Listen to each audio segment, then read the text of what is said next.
the backdrop, the framework, the context within which we are at these common PCI days. And I invite you to make good use of this event and the coming days to look closely into what can be done concretely. What are the actions that we can take to help unlock what are absolutely necessary investments to get the European networks future-proof, again, future-proof for competitiveness, for security, and for our climate. And with that, it is a great pleasure to invite the current Energy Commissioner, Kadri Simpson, to provide her opening remarks. Dear Kadri, please.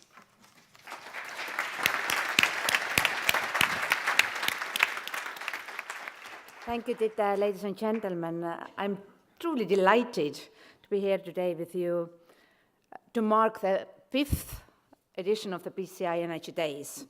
The first edition of PCI Days 5 years ago took place on the very first day of my mandate as EU Energy Commissioner. And since then, year in, year out, this has always been an important moment, because PCI and PMI projects are a symbol of what Europe stands for: cooperation, concrete results, and real investments. And today we are celebrating 5 incredible years of progress that we have pushed through despite many challenges. Because at the start of the mandate, our world was turned upside down by COVID pandemic, and then Russia invaded our neighbor and ally, Ukraine, and this sparked a global energy crisis as energy prices skyrocketed. But Europe pulled through with the Repower EU strategy, and we protected EU citizens and businesses from energy shortages. And we stood also by Ukraine, and we will continue to do so until the victory and the withdrawal of Russian troops from Ukrainian soil. And we slashed gas consumption also by 18%. And we accelerated the green transition by promoting massive investments in renewable energy. And today, more electricity is produced from renewable sources than from fossil fuels. And this is what I want to underline. Through all the adversity, the EU never strayed from the clean energy transition agenda. It remained our compass. For my portfolio, this meant pursuing the radical transformation of our energy system with even greater ambition and determination. Ladies and gentlemen, at the heart of this radical transformation is adequate energy infrastructure development and a well-targeted investment plan. Because what our energy transition really needs is a reliable, secure, fit-for-future infrastructure. And this is why, over my mandate, we have worked to align our energy infrastructure with the changing landscape of EU energy trade. New networks are being built to accommodate the surge of clean energy imports and exports. We have ensured that new clean sources of power can be readily plugged into our energy system. The revised 10E regulation marks a decisive shift from fossil fuels to future-proof infrastructure. Oil and gas projects are behind us, and now we are investing in electricity and hydrogen networks that will power our clean energy future. This momentum is fueled by the EU's flagship funding instrument, the Connecting Europe Facility. And this year, it's marking already its 10th anniversary. Over the past decade, it has proven to be a critical tool for implementing our policies. It has backed over 130 cross-border infrastructure projects, providing the much-needed funding for studies and works. Among these projects of common interest, some have played a vital role in ensuring energy security, particularly during these past few years' times of crisis.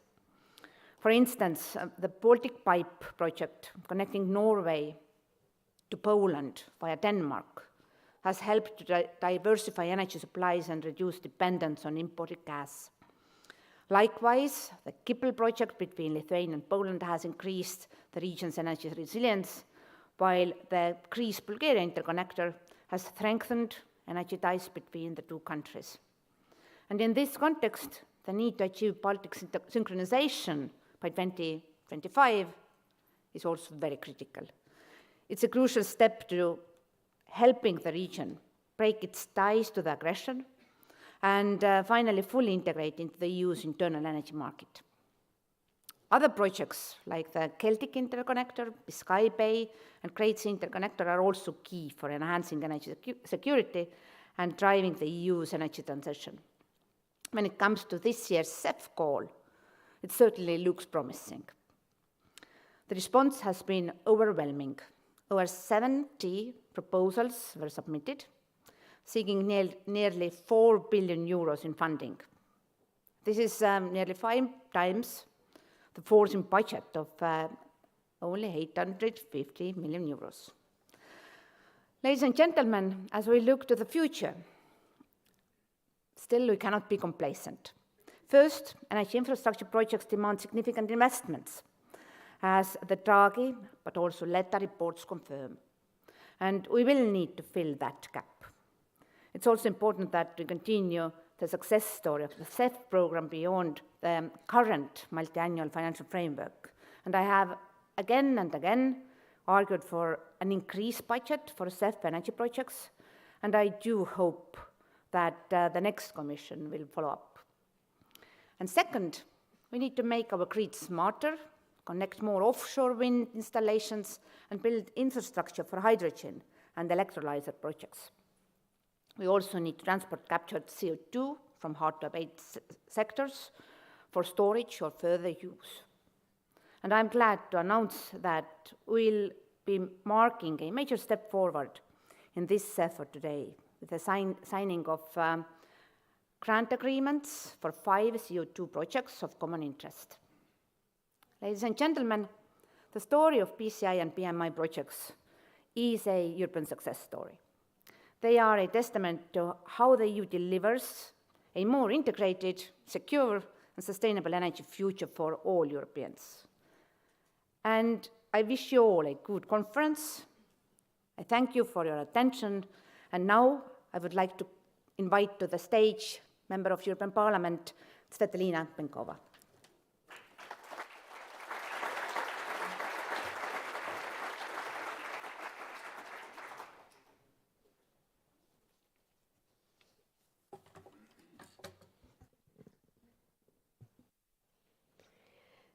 Dear Commissioner Simpson, dear Ms. Jorgensen, ladies and gentlemen, distinguished guests, it's a pleasure to be here because the topic we're discussing and the projects we are looking at are of key importance. I think we all understand now that the infrastructure is the only way that we can actually achieve all the goals and the ambitions we have set ahead of us in the previous mandate of the European institutions and the upcoming ones. We saw that if the only way to have a resilient system within the EU is if we guarantee that we have a well-connected energy market. And more importantly, this is the only way that we can guarantee security of supply and low prices for our households and for the industry. Not only low, but predictable. All of the projects that are shown today, and we had the chance to see some of them with Commissioner Simpson before joining you here today, they are a testament of why we need a robust and ambitious EU funding. Those projects financed under the Connecting Europe facility and other programs are not just an investment in infrastructure, they're investment in the very foundation of a more resilient, interconnected, and competitive European Union. The CEF have proven to be an instrumental in uniting our continent through essential projects that connect people, ideas, and markets. But now when we look into the next legislative term, we must acknowledge that we need more ambitious funding if we want to meet the challenges of the time we live now. So we're at the critical juncture where Europe is facing a lot of global competition, and we have to understand that the technologies are the ones that drive us forward into the future. So whether in green energy, sustainable transportation, or digital connectivity, now we do require more than just a strategic vision. We do require significant funding. So we have to strengthen our industrial and technological capacities and capabilities here at home. And here, it is something very important we want to emphasize, and it is probably no surprise that the questions we were asking to a lot of the stakeholders of the project we saw before coming to the hall with Madam Simpson were actually what's the origin of the parts or the components we are looking at for each one of the specific projects. So this means that we need to not only finance the groundbreaking projects, but we need to also ensure that the components used within them are developed and manufactured here by European companies. Because this is the only way we can guarantee that we are going to achieve the independence and the real autonomy that we've been looking forward and that we've been basing a lot of the legislation coming from both the European Commission and the European Parliament so far. This is also about creating jobs, stimulating innovation, and ensuring that Europe has control over the critical infrastructure that will define our future in the days to come. The foundation of all this, what I'm talking about, was laid by the Net Zero Industry Act at the end of the last mandate. Now we are here to wait for the Clean Industrial Deal, because this is one of the most discussed topics within the Commission and the Parliament. And the obvious question when we speak about this is where the money is going to come from. And this is a question and topic that's going to be discussed quite a lot, starting from 30 minutes from now when the hearings of the Commissioner designate are starting in the European Parliament. So this is going to be one of the key topics across all the hearings. How are we going to guarantee the funding? We know that Madam von der Leyen had promised to create the EU Sovereignty Fund. We have a strong dedication and a strong call from the European Parliament that we should put into use the unused funds from the Resilience and Recovery Facility that hasn't been utilized at full yet. So there is a lot of options, but we need to make sure that those investments are ambitious enough and they reach the purpose, the goal, the industry, the energy sector, and the people. We need to guarantee that we are supporting a proper and full European value chain if we want to achieve all of our goals. Because it is needless to say that the geopolitical situation had proven to us that clear energy independence is essential for our autonomy and sovereignty. We need to stimulate the whole value chain to be produced in Europe, because a big part of the European economy and industry, and the backbone of those are the small and medium enterprises, so we need to keep on supporting them.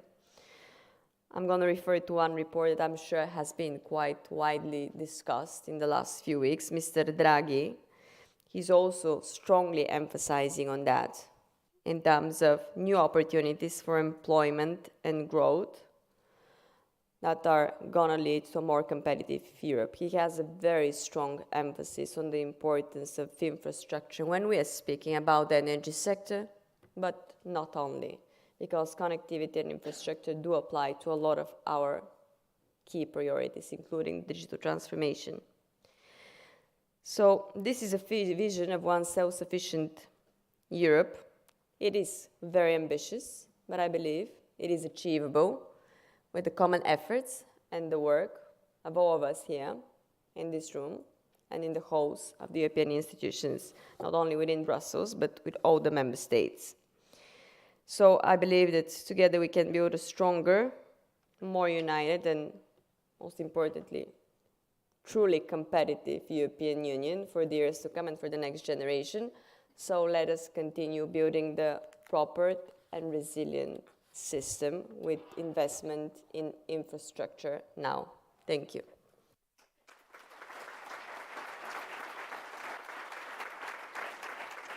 Distinguished guests, esteemed colleagues, ladies and gentlemen, I'm honored to address you today at the 5th PCI Energy Days, an event that has become a cornerstone in shaping Europe's energy future. While I cannot be there in person, I'm grateful for the opportunity to contribute to these pivotal discussions. We are at a decisive moment in Europe's energy transition. The path towards achieving the EU's ambitious 2030 and 2050 climate and energy targets is not only about implementing the necessary policy measures and investments within borders, but also about fostering a culture of cooperation between nations, between industries, and between all of us as stakeholders in the energy landscape. Hungary is committed to this cooperative approach.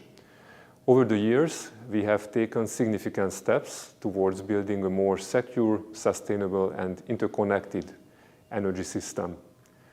As part of the Central and Southeastern Europe Energy Connectivity Initiative, or CESEC, we have worked closely with our regional partners to enhance energy interconnectivity and reduce dependency on external sources. Last week, Budapest hosted the CESEC Ministerial, where we reinforced our commitment to energy security and resilience. The discussions were fruitful, addressing not only the immediate challenges of supply, but also long-term strategies for diversifying energy sources and integrating more renewable energy into our grids. These outcomes underscore the importance of regional cooperation and are aligned with the goals of the PCI projects.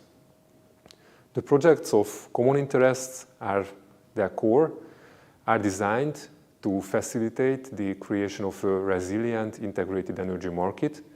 And through PCI projects, we are building vital cross-border energy corridors and interconnectors, ensuring that energy can flow seamlessly between our countries. These projects play a pivotal role in strengthening the resilience of our grid and promoting the integration of renewable energy sources, and investing in electricity grid development through PCI projects stimulates also economic growth.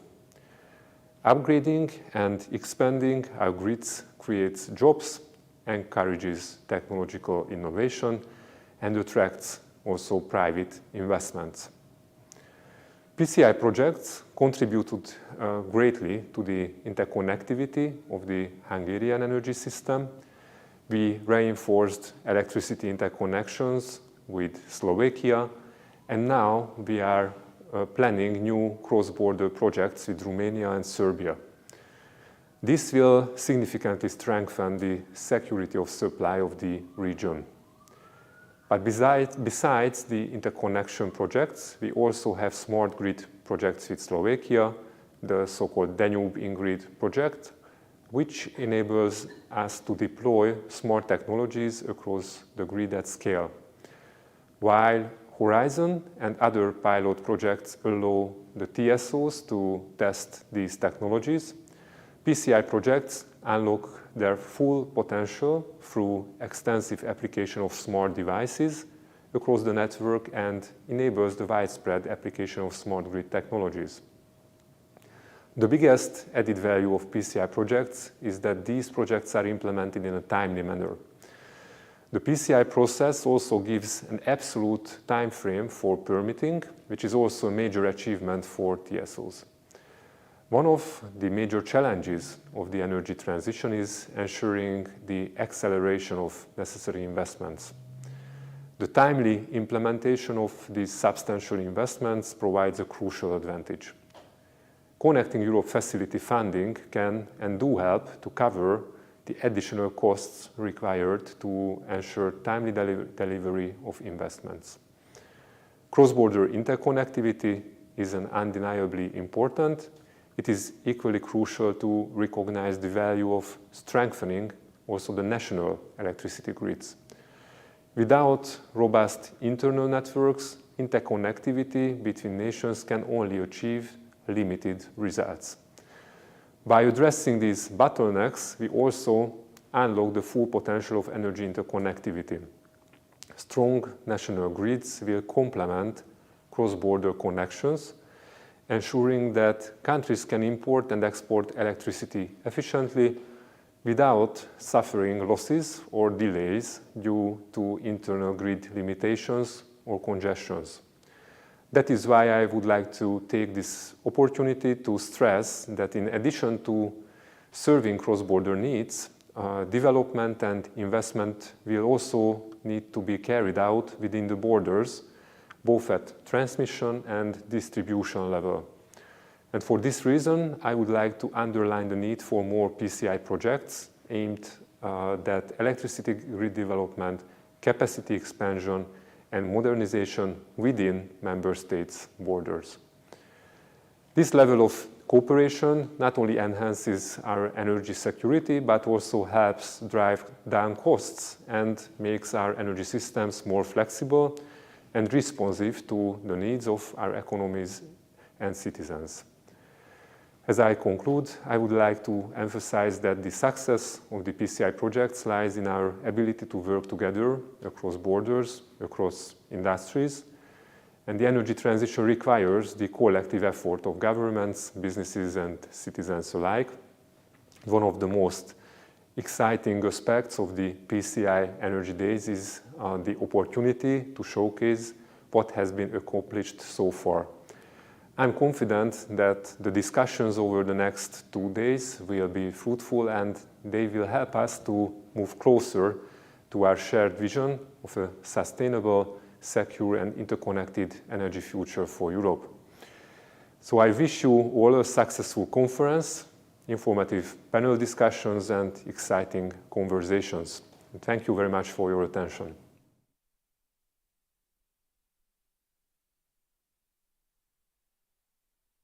And with many thanks to the State Secretary of Hungary, the current European Union presidency, Attila Steiner, with many thanks to you, Commissioner, with thanks to you, Mrs. Penkova, for these opening remarks that have both set out a number of the challenges ahead, but also looked at some of the many things achieved since you opened the first PCI Days 5 years ago. So thank you very much for that, Commissioner.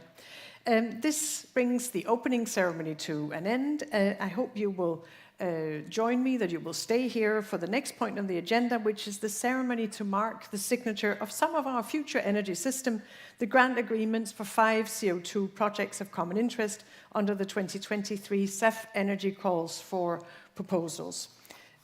So with thanks to those who have spoken, with thanks to the teams who have organized, I think we should give them all a hand and then go on to the next part of the agenda, please.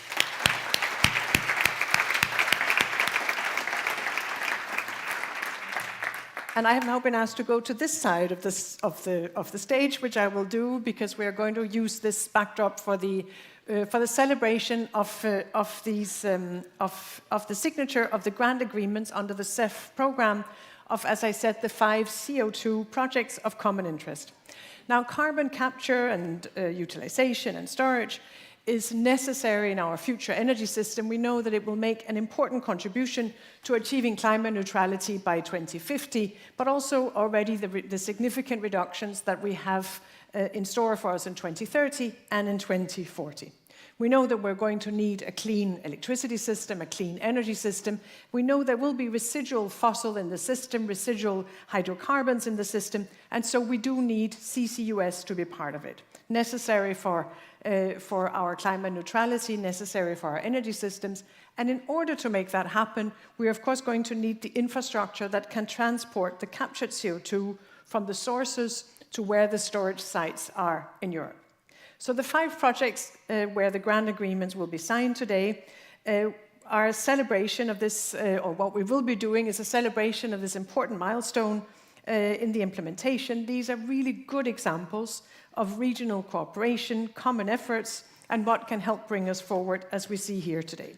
And so with that, I would like to invite to join me on stage some of the representatives of these projects. First of all, starting with Mr. Ove Dalland, who is the Business Opportunity Director of Northern Lights. Please.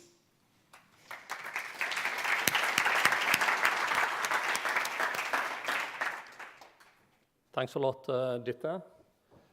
As Northern Light is normally early, I was a bit early on the stage as well.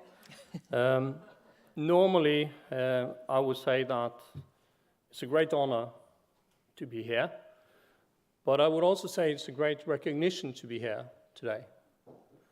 It's a recognition of the hard work that we have been doing over the last few years. It's a recognition of the importance of CCS in the global climate challenge. And it's a recognition that it's difficult to start a new business. We still need a little bit of help. So Northern Lights were born out of the Norwegian Longship Initiative. That was the visionary idea of the Norwegian state to start a full CCS value chain in Norway. That part is now for real. We have 4 customers. We are sold out. We have a brand new plant on Øygarden. We have jetties able to receive CO2 via ships. We have pumps that will take the CO2 through a pipeline, and we have wells that will bring the CO2 down to its permanent storage around 2,700 meters below the seabed of the North Sea. We have had more than 10,000 visitors on Øygarden over the years that the construction has taken place. That's also an achievement. It shows the importance of CCS. It shows the interest, and it shows that it's important to have some hardware to display.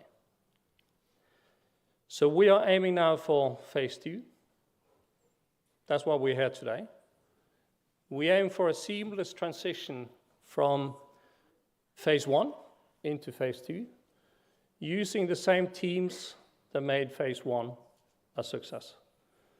So it's about time to say thank you to Equinor, who is the TSP, the technical service provider, for the onshore facilities, the pipelines, and the wells. And also Shell, Stasko, the shipping arm of Shell, who has provided us help building ships in China. We have 4 under contract. The first one is about to leave the yards within a few weeks. And finally, it's also a big thanks to Cinea, especially Maria, Juan, and Beatriz, who has helped us, been patient with us, and is definitely part of the reason why this became a success.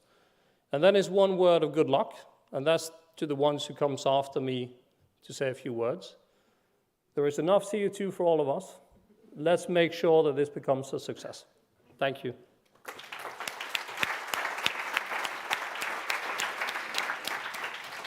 I think you join me over here, please. Thank you very much, Ove.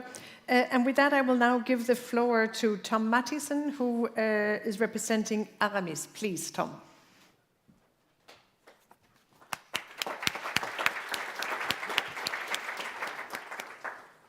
Thank you very much. I'm standing here on behalf of the Aramis team and its shareholders.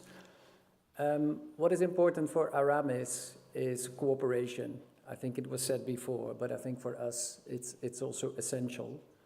And cooperation in various ways.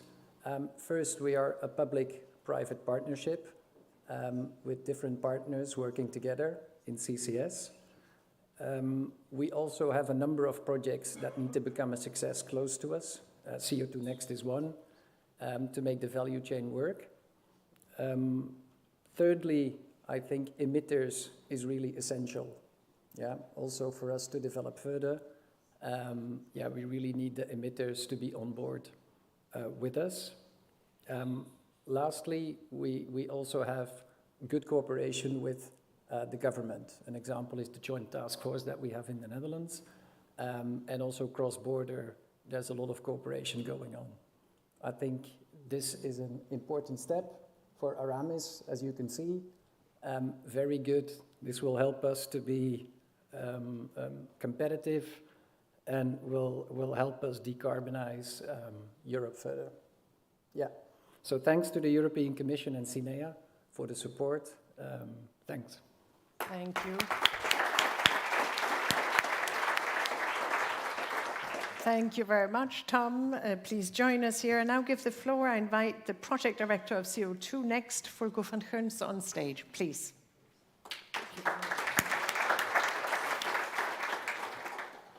Thank you very much, dear Commissioner, dear Director General, dear distinguished guests here today. I would like to take this opportunity to express my gratitude towards the European Commission and CINEA for awarding a Connecting Europe Facility grant to the CO2 Next parties. I do this on behalf of the grant beneficiaries, NV Nederlandse Gasunie, as well as Vopak Energy Holding, and of course the entire CO2 Next project team.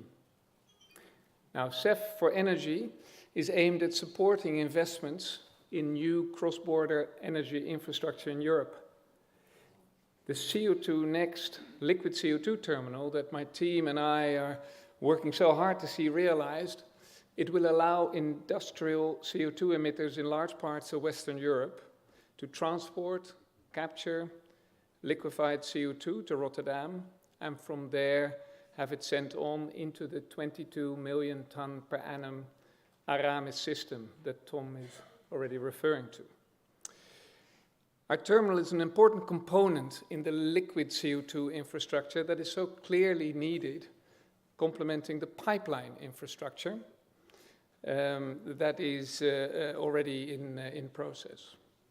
Now, if we have received to play a vital role, the CEF grants, such as we have just received, they play a vital role in bringing cornerstone infrastructure projects to execution via improved affordability for all emitters choosing CCS. Now, I've mentioned the term liquid CO2 a number of times, and I believe for good reason. And I would like to also ask the Commission and the Directorate to ensure that liquid CO2 infrastructure, such as terminals, is explicitly recognized in all relative and relevant EU legislative texts, allowing liquid CO2 supply chains to form as smoothly as the gaseous ones. It is important to realize that for CCS to deliver on its full potential, we need to provide access to all emitters that need the solution as soon as possible. And for many, liquefaction and transport via vessel or train will be the way to allow that. So thank you very much, and hope to hear from the others. Thank you very much, Volker. Thank you very much. And with that, I would like to invite next the representative of D'Artagnan Phase 1 project, Nicolas Douin of Air Liquide France Industrie, please.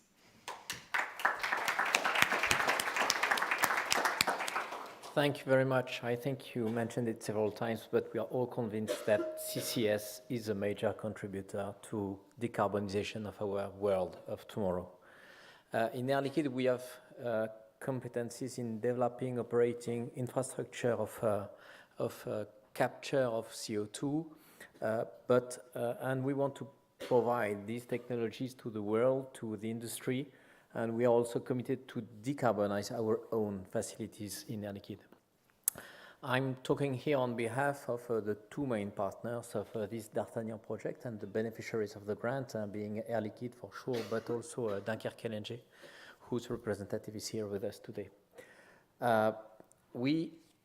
This CEF grant is a major milestone of our project. It has been absolutely instrumental in our capacity to continue to work on it. This project is the first project on the most advanced project in terms of CO2 capture pipeline terminal that we have in France, and it is the first awarded project of this nature for France, and we thank the European Commission for this. We are extremely proud to be part of this project. In two words, what is D'Artagnan? It's basically in the middle part of the whole new carbon capture chain management in the north of France, being able to take over the CO2 from the two main emitters which are hard to abate in this region, being Echium and Loast, lime producer and cement producer.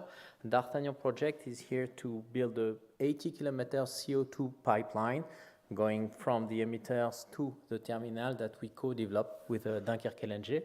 And this grant is also aimed at participating in financing the terminal where we will purify, liquefy, and prepare all the jetty in order to be able to send the CO2 to the sinks.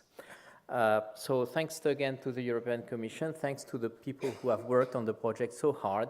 I think at the end it's a question of people, and we thank them so much. So thank you to the Commission, and thank you to all of you. Thank you. Thank you.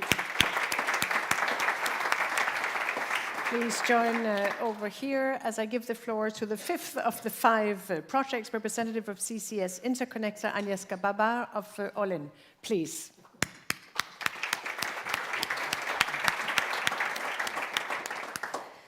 Ladies and gentlemen, we would like to thank SINA's representatives for awarding the grant agreement under the CEF Energy Program to our project studies for CC Interconnector. The certificate is important to us because it proves that our project's goals are in line with the EU framework for reducing carbon dioxide emissions. This financial support will have an impact on the development of our activities in innovative low-carbon technologies and processes, and consequently on the development of Poland and our region. Thank you very much. Thank you very much. Thank you very much. And as we have now heard from representatives of the 5 projects, I would like to invite the director of CINEA, of the Climate Infrastructure and Environment Executive Agency, Paloma Abagarote, onto stage. Please, Paloma.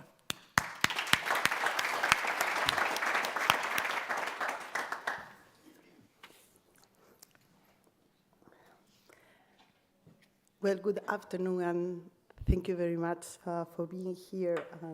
It's a great honor to mark with all of you today the signature of the 5 grant agreements between CINEA and the CO2 projects under the Connecting Europe Facility program. CEF Energy has awarded in the 2023 call for proposals a total of 452 million to the 5 projects, which involve 5 member states, France, Germany, Belgium, and the Netherlands and Poland, and 1/3 country, Norway. Altogether, these infrastructures developed for collecting and transporting carbon dioxide from hard-to-abate industrial emitters towards permanent geological storage will provide a total transport capacity of nearly 35 million tons of CO2 per year. This represents an impressive contribution to the European Union overall target of 50 million tons of annual CO2 injection as set out in the Net Zero Industry Act. And moreover, these self-funded projects will make an important effort toward the development of trans-European networks of CO2 transport. We at CINEA have already provided CEF funding to 12 studies and 6 works on CO2 networks, and look forward to continuing to supporting the objectives of CO2 networks in the future. I am confident that your joint efforts, together with the support of the member states and the humble support that we can give from CINEA and the European Commission, will bring all these projects to timely completion. We are always ready to support you, to assist you in this journey, and we look forward to continue and fruitful cooperation with all of you. So congratulations one more time, and all the best of luck in the coming years during the project implementation. Thank you. And now, thank you. Thank you, Paloma. And now, last but not least, I have the honor to introduce Commissioner Kadri Simpson to join us on stage as well to make remarks before we hand over before we have the actual ceremony and the photos. Please, Commissioner. Thank you, and this is now only me between us and ceremony, but I want also to share my gratitude for this occasion that we can mark another very important milestone in our journey towards a greener Europe. And thanks to these 5 CO2 projects, Paloma mentioned earlier that 5 member states are involved, but according to our numbers, there will be more member states, as many as 8 EU member states, and also our 2 partner countries, Norway and the UK, that become more connected. They can decarbonize their industries, and that will drive the growth. And especially I want to mention the Northern Lights Phase 2, because this is our joint effort with Norway, but it also becomes the very first CO2 infrastructure project of mutual interest backed by the Connecting Europe facility. So based on these developments, I can only assure you that regional cooperation is a key to success, and our 10-year framework has shown that when we work together, we can achieve more. And I want to once again congratulate everyone, and we will continue to support these projects until they are completed, and we will keep working towards a more sustainable and more interconnected Europe. Thank you. Thank you very much, Commissioner.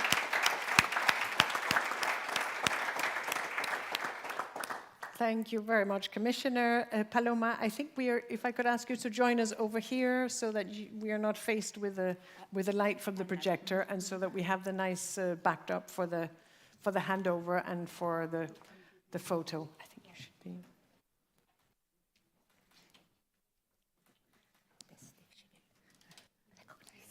So all the names right.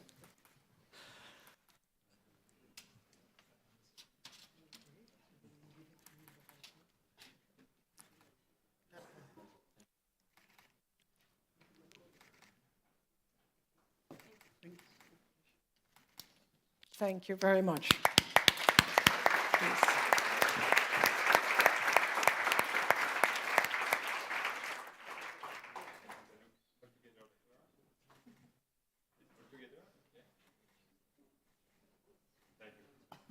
Thank you very much.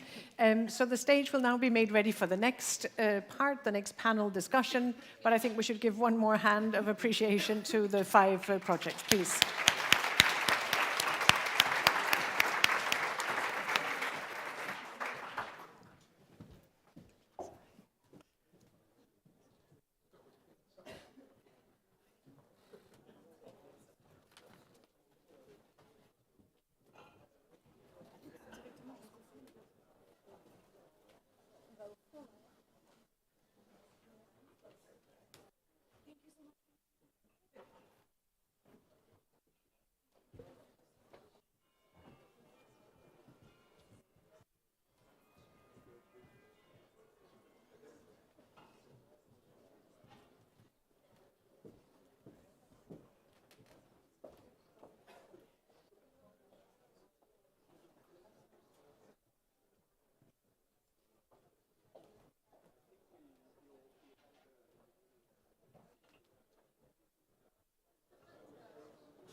and then I will give a few minutes speech, and then I will introduce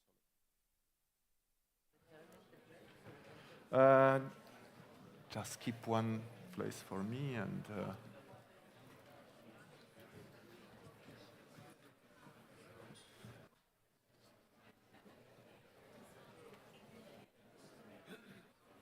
okay.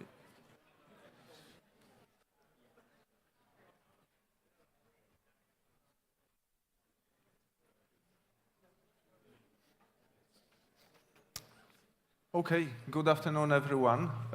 Welcome to this high-level panel on the lessons learned from Connecting Europe facility as a catalyst for the development of the energy infrastructure.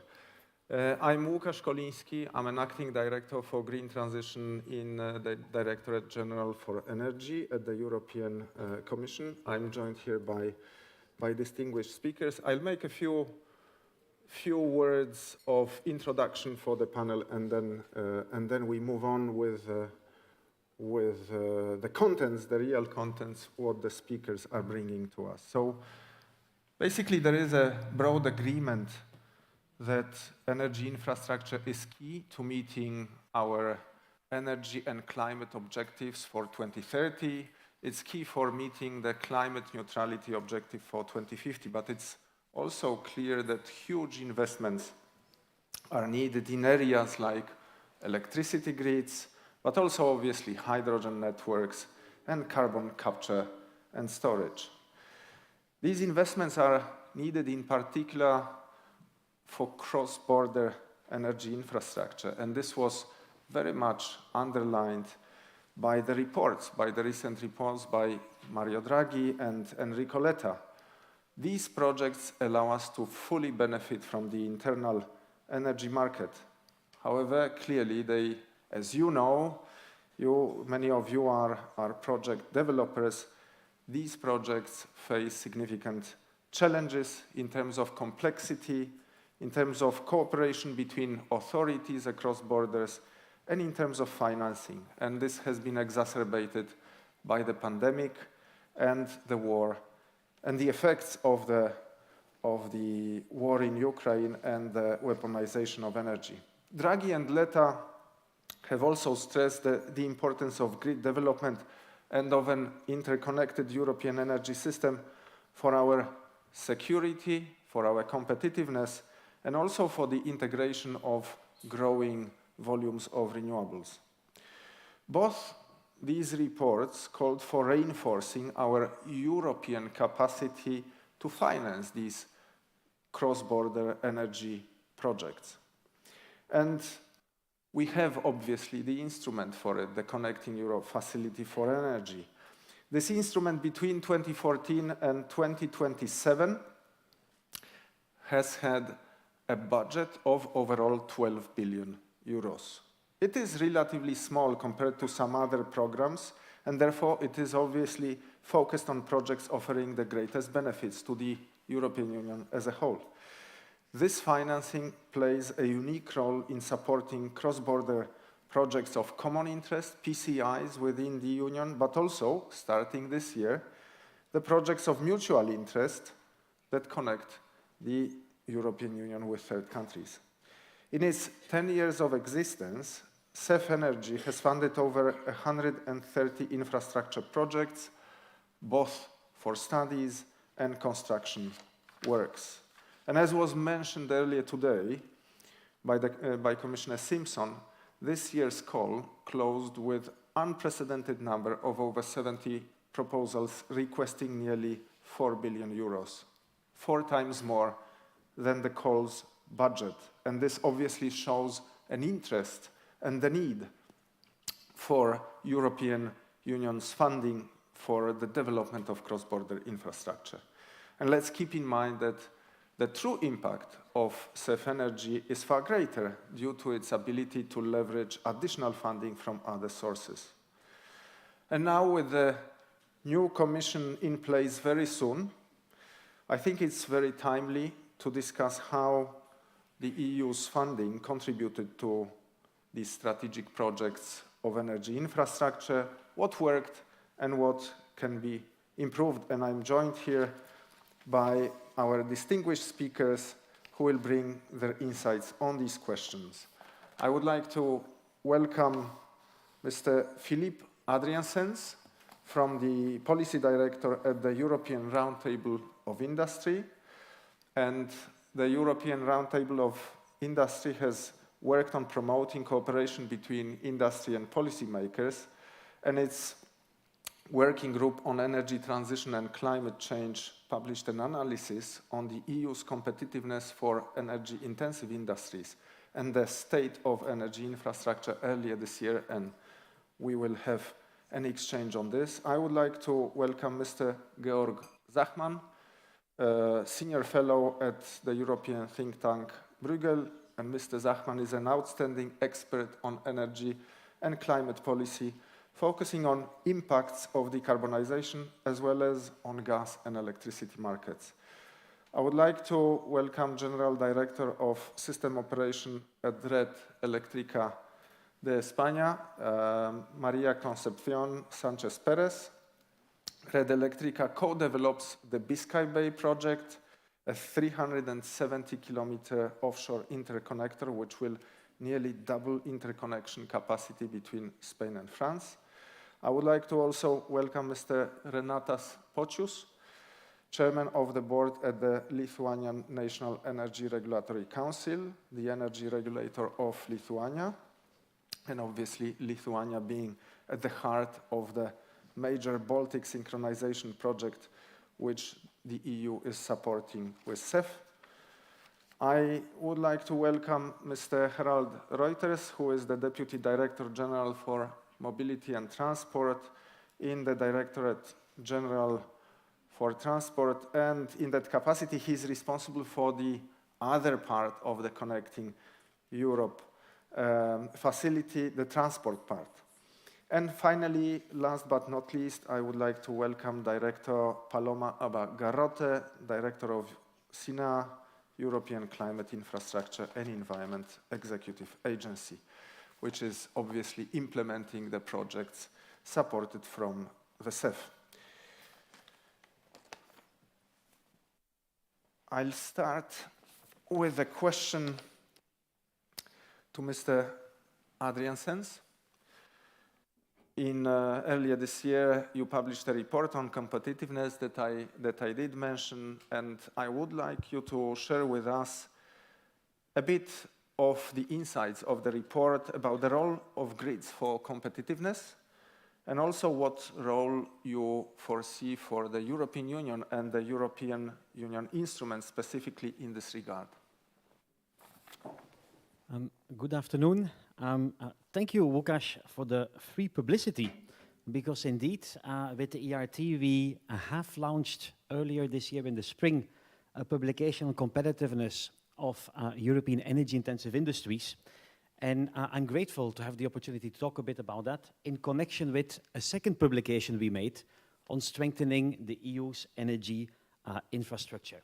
I believe that's also the reason why you invited ERT to this panel. I do have to apologize towards all of you who had expected Dimitri Papalexopoulos, the chair of Titan Cement, to sit here in my seat. He is unfortunately not able to come for business reasons, but what he would have been able to bring in terms of business experience and wisdom, I hope to compensate for in terms of policy insights from a lobbyist perspective. If we zoom out and if we look at why industry needs to decarbonize and remain competitive at the same time, it is first of all important to continue to remind ourselves of the share of CO2 emissions that industry is responsible for in the European Union. Depending on the calculations, that is between 18 to 20 or 22%. The rest of the CO2 emissions comes from buildings, transport, agriculture, aviation, etc. The CO2 emissions in Europe have gone down since 1990. But we want these to go down further, ideally without deindustrialization. If we want to get rid of 18 to 22% of the CO2 emissions in Europe, right away, we can ask all EU industry to leave and then just import all the steel, aluminium, chemicals, refining products, cement, paper, and any products that come from mines from elsewhere. That is not a desirable outcome for the European Union for many reasons, open strategic autonomy being one of these. But it is not going well with the competitiveness of energy-intensive industries. And we have detailed that in this report in facts and figures that we have, of course, also handed to the team of Mario Draghi, even to Professor Draghi himself. And he has been able to use a lot of that in his report. I want to be able to underline that it's not just the point of view from the industry. Just last week, we had another meeting with the chair of the International Energy Agency, Fatih Birol, and the main problem of the EU's competitiveness is that our EU gas prices are 5 times higher than in the US. The electricity prices are 3 times higher than in China or also the US. That in the US there are attractive tax credits under the Inflation Reduction Act for a lot of renewable energies, but including also for hydrogen and building electrolyzers. And the EU's energy-intensive industries have had to curtail and lose a lot of production capacity, not just since the energy crisis, but over the last 20 to 25 years. EU aluminium production, to give one example, used to have 30% of the world share. Now, that was in 2000. Now that is only 5%. 50% of the aluminium production capacity has been lost only since 2021. Steel is an often cited example.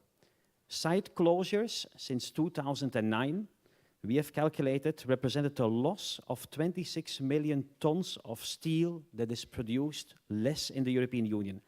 That's 80,000 direct jobs, leaving aside the indirect jobs. That's 25% of the steel workforce that the European Union has lost in the last 15 years. Chemicals is a third example. We used to be exporters of chemicals.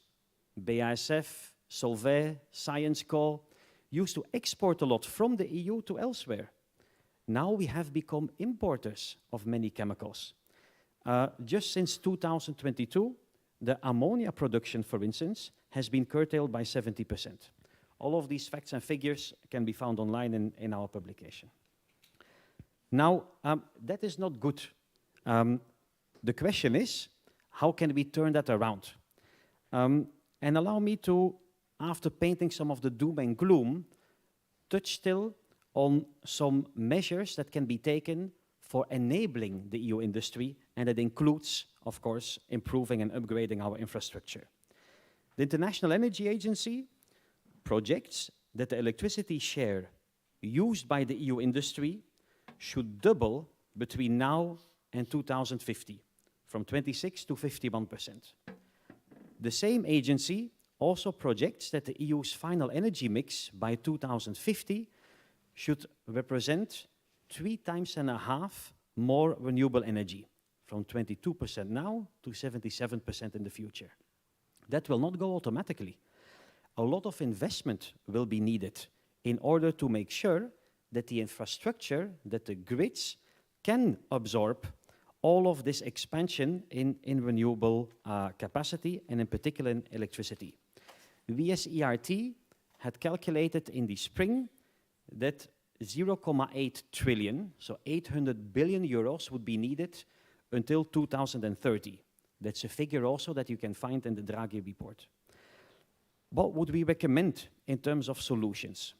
Is that the investment should of course partially come from the public sector, but also from the private sector. It is about half-half how we have projected that the investment should be generated. And therefore my invitation towards policymakers would be to not just add new targets onto the European economy or to the European industry, but to ask yourself how you can enable European industry to meet the targets in legislation. And one of the best things to do is indeed expanding infrastructure. I'll just mention a couple of things and then I leave it up to the other panelists to go further into the details. But the Grids Action Plan of course, needs to reinforce transmission and distribution networks. And we as ERT are a very big supporter of the single market for energy. More interconnectors are needed, ideally with a target of 15% by 2030. We would welcome more innovation in grids. Perhaps CEF funding can go up for studies, but also for works. The projects that you showcased just now are excellent examples. Also, the Innovation Fund, IPCase, can all be improved. Ideally, they should cover not only CapEx, but also OpEx funding. Money should also go to hydrogen and CCUS. Companies like Air Liquide, Shell, BASF, E.ON, ArcelorMittal, they're all investing already in decarbonization projects, but they need more access to hydrogen of all colors, and also to renewable electricity so that they can decarbonize their processes. Then digitizing grids is an important one. Transnational power purchase agreements. So the TSOs should be granted more cross-border transmission rights beyond just 1 year. And we would also welcome more action from the European Commission in helping to instill better coordination between TSOs and DSOs, for instance, by the development of 10-year network development plans. I will leave it here for now. Happy to go more into the details if required.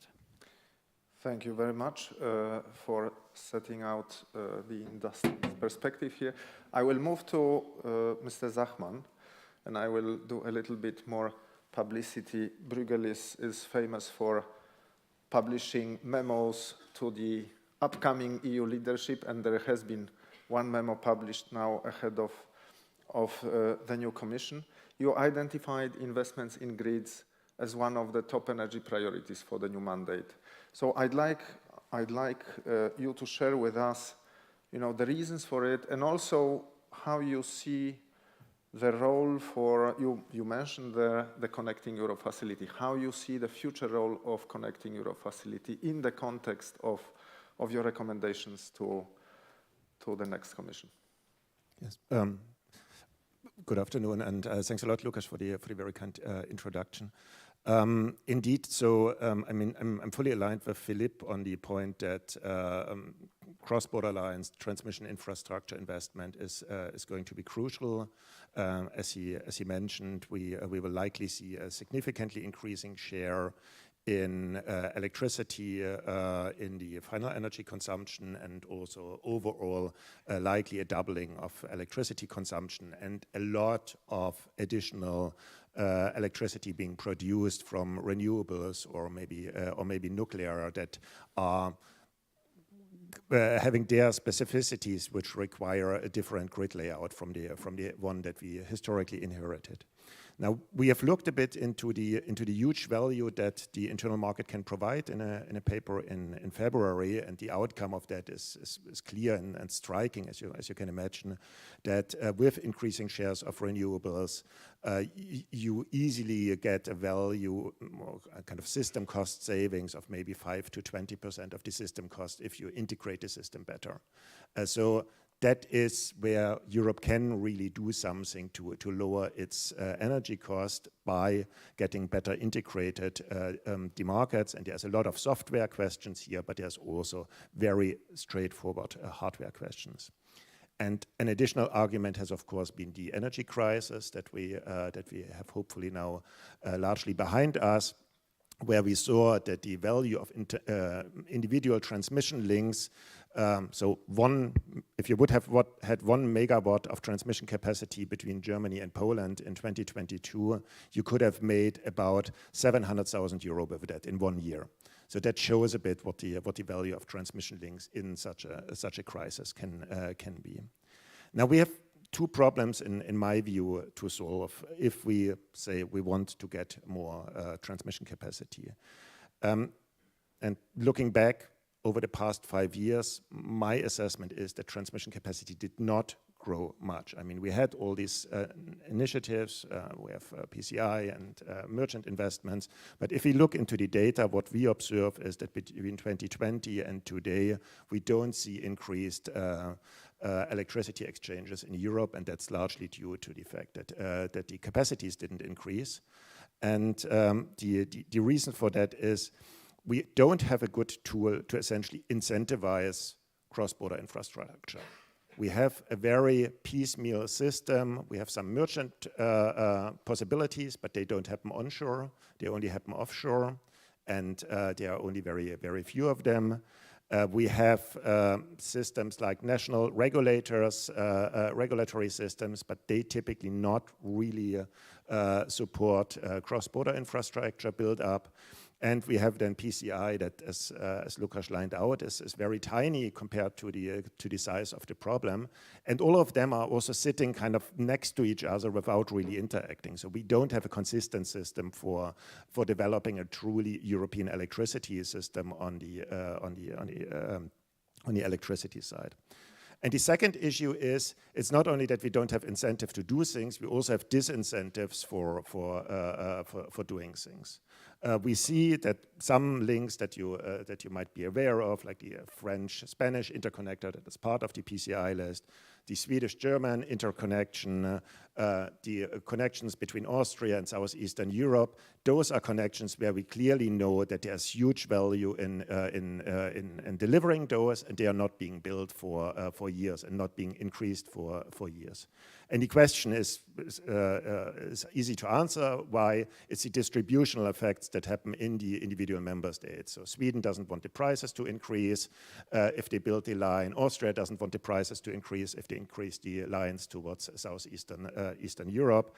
And France is concerned about the nuclear plans if they link up with a Spanish market that has a lot of cheap renewables. And the question now is kind of, can a European fund help here to overcome that? And for that, I think we need to think much bigger than having some little additional money for funding some studies and trying to get them across the line. So I think, and there's a good academic literature on that, and I saw Katharina here that is now with Rowan School of Regulation, and they have done great work on that with Leo, for example, that show how side payments, for example, can help to find compromises. So a European fund can be used to deliver such side payments potentially, how they can help to address distributional effects, and how you can essentially make it easier to do a cross-border cost allocation if you get some additional money from a European fund. So what we need, in my view, is not just more money. We need more money for that, definitely. So we should put something in the MFF, and we should really fight hard for that, because it is very well spent money, as I tried to show at the beginning. But we also need to improve the software of doing what we are doing. A lot of the elements are already in the PCI system. So we have this cross-border cost allocation inside. We have joint network planning elements inside the PCI system. And we have many more elements that we can build on and should further develop, but we should really go more top-down. We need to have a European system view on what is the transmission links that we need. They need to be marked super red on a European map, and they should be showed to every policymaker to make sure that we get those links. And then we should try to identify the funds and tools necessary to get those links being built. And the last point, what we in my view also would need is much better data on the state of the system. We need to understand which lines are congested in close to real time. We need a European database on what the TSOs are doing in order to allow proper benchmarking of their activities. And to then have a much better policy debate, because many of the very interesting questions that arise when you think about how to design an optimal European network, you cannot really answer because the data is not there, which is hardly justifiable with commercial sensitivity, because typically those are publicly owned natural monopolies. Thanks a lot. Thank you very much for this context. Let's now move on to the beneficiary, to Mrs. Sanchez-Perez.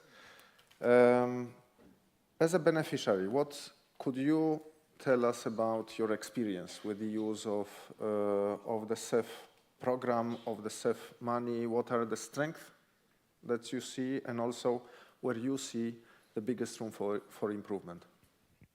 Okay, first of all, thank you very much for the invitation. As I think everyone is aware, Biscay Gulf is one of the biggest projects of this PCIs and Connected Europe facility.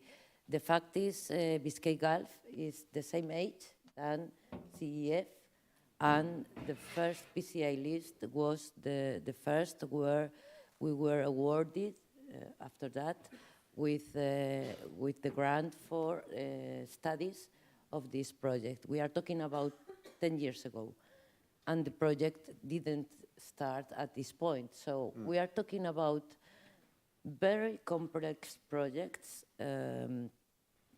from a technical point of view, from a social acceptance point of view.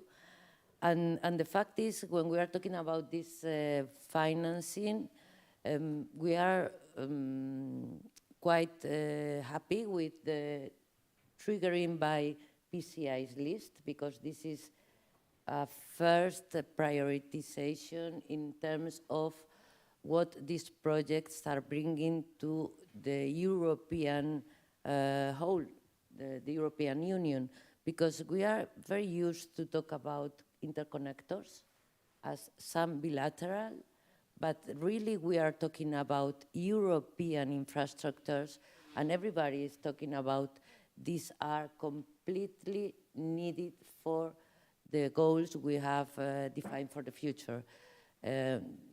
These infrastructures are giving these issues as competitive in terms of energy. We are talking about climate decarbonization. And of course, I think nobody is today out of the game that these big projects, and we are starting with electricity connecting projects because it's the more mature sector, are unavailable for, we cannot consider other options. The projects are very, very complex. The easy ones was already done. So we are talking about giving a great foster in terms of net transfer capacity. When we talk about the Iberian Peninsula, not only Spain, we are talking about typical ratio of, not ratio, 2.8 gigawatts of net transfer capacity. We are looking for 5 gigawatts with this Biscay Gulf. And of course, it's not the end. We have already asked for grants in terms of studying new projects between the Iberian Peninsula and France. What can we remark about the process, about the facilities? Is of course this we are completely in the for the process on PCIs, on making a qualification between several projects with giving some kind of score in terms of the benefits, and we are talking about wide benefits, not only as it was said about targets. Targets are important in order to foster to certain projects that are giving the highest benefits. It's like a tool, and it's not a goal by itself. So the application experience for us was quite easy, quite straightforward. I think insist on this prerequisite of projects of common interest is very important. As beneficiary, we can suggest, for example, in all this period, a so complex project could have some modifications, and the way the finance is given is quite rigid, not covering possible increases or problems. And I insist, we are not talking of something easy. We are talking a submarine connection for hundreds of kilometers in HVDC, And of course, along the years, we have to surpass certain obstacles not foreseen at the beginning. Another suggestions could be, of course, increasing the amount. We are talking about, in the first time, we were talking about only certain projects, a limited number of projects. Now we are talking about several types of PCIs with a financial process inside each one. It's not possible to cover the increasing demand of connecting facilities with, of course, the new issues that could be covered or should be covered by Connecting Europe facility. So this could be the first one. It's already mentioned. Draghi report and many reports are talking about the higher amount of investment needed in these kind of infrastructures. And I should remark, of course, there are several kind of projects with different, perhaps time to deploy, time to be mature enough in order to participate actively in these objectives. And I talk about objectives when we are talking about climate, decreasing prices of energy, and so on.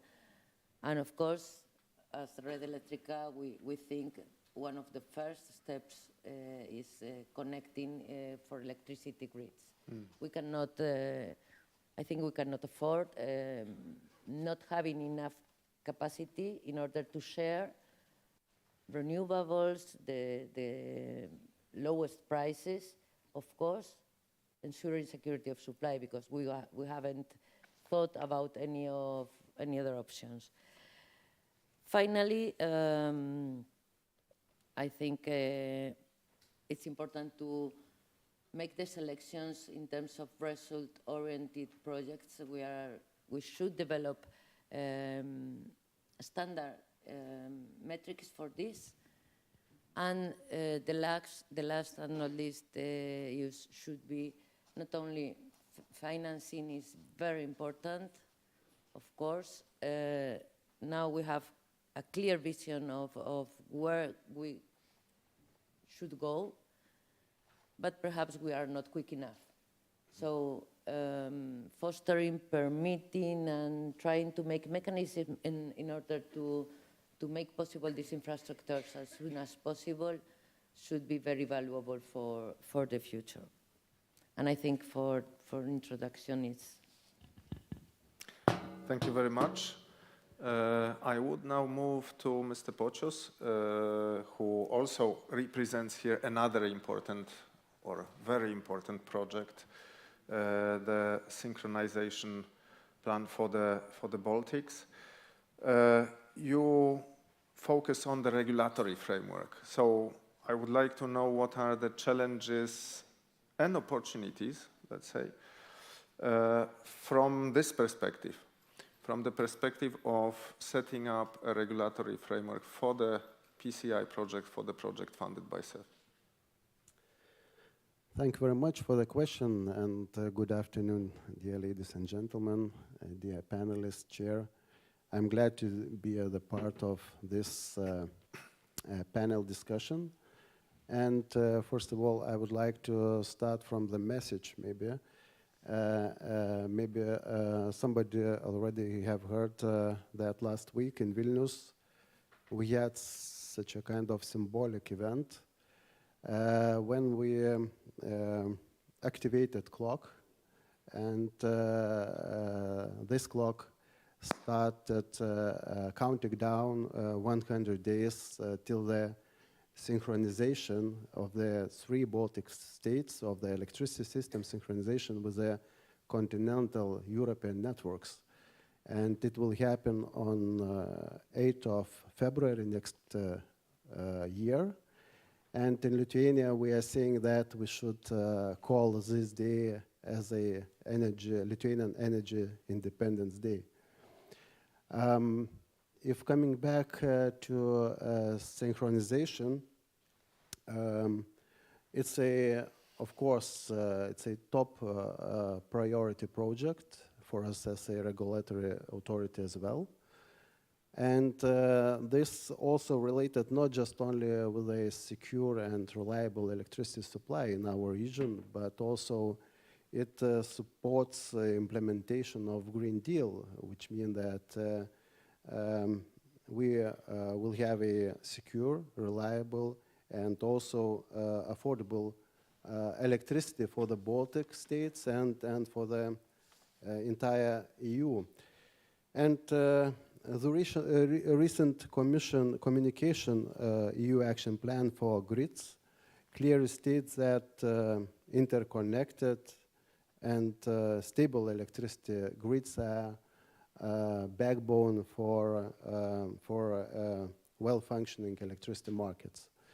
And of course, we as a regulator recognize this and trying to design all the regulatory regime which incentivize to invest into interconnectors and for the another to make another investments for the security of supply. But on the other hand, we understand that it will,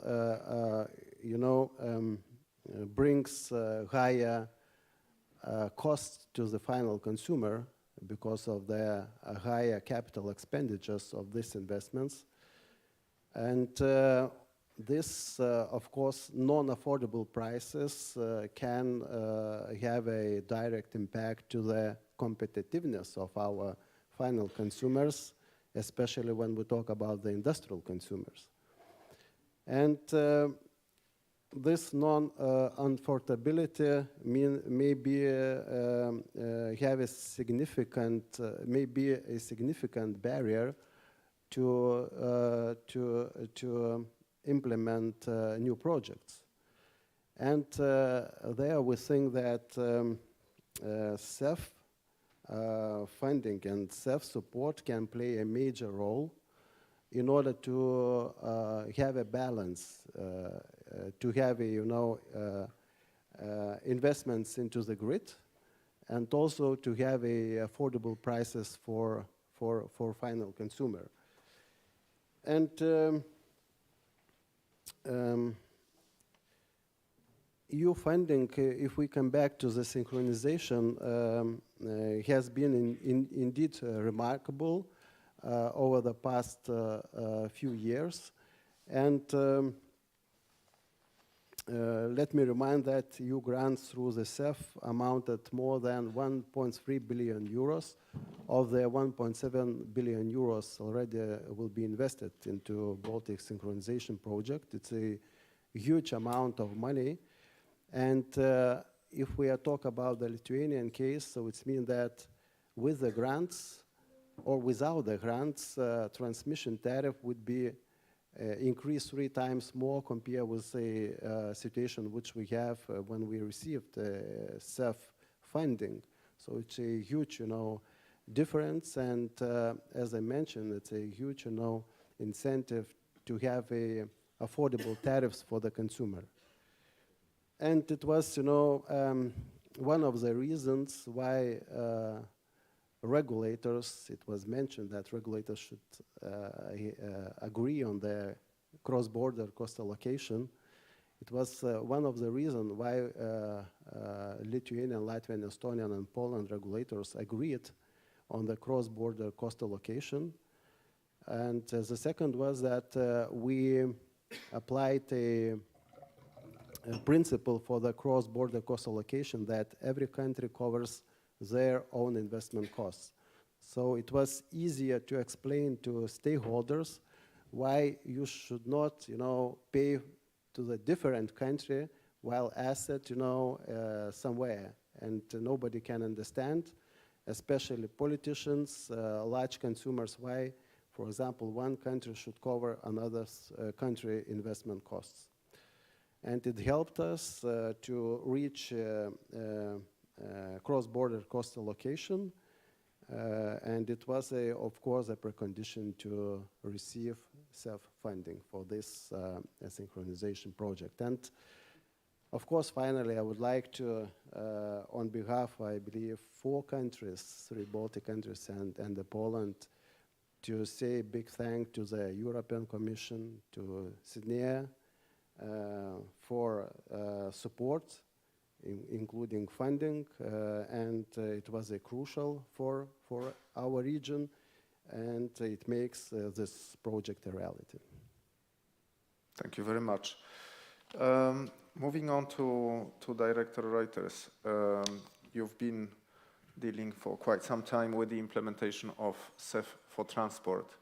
And I think it would be interesting for us to know what lessons you find key from the experience of this implementation. How do you see the future of financing for infrastructure, European financing for infrastructure, but also what synergies we can find between transport and energy sectors there?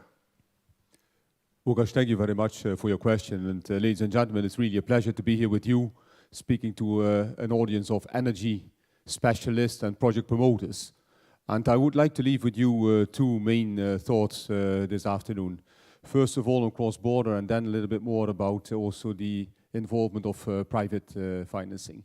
On cross-border, Łukasz, it's very clear that the Connecting Europe facility is really targeting this specific part of the network, because there the facility makes a difference, because very often member states are not investing in cross-border on the first place. They are interested in their national projects and in the connections inside the member states, but not across the borders.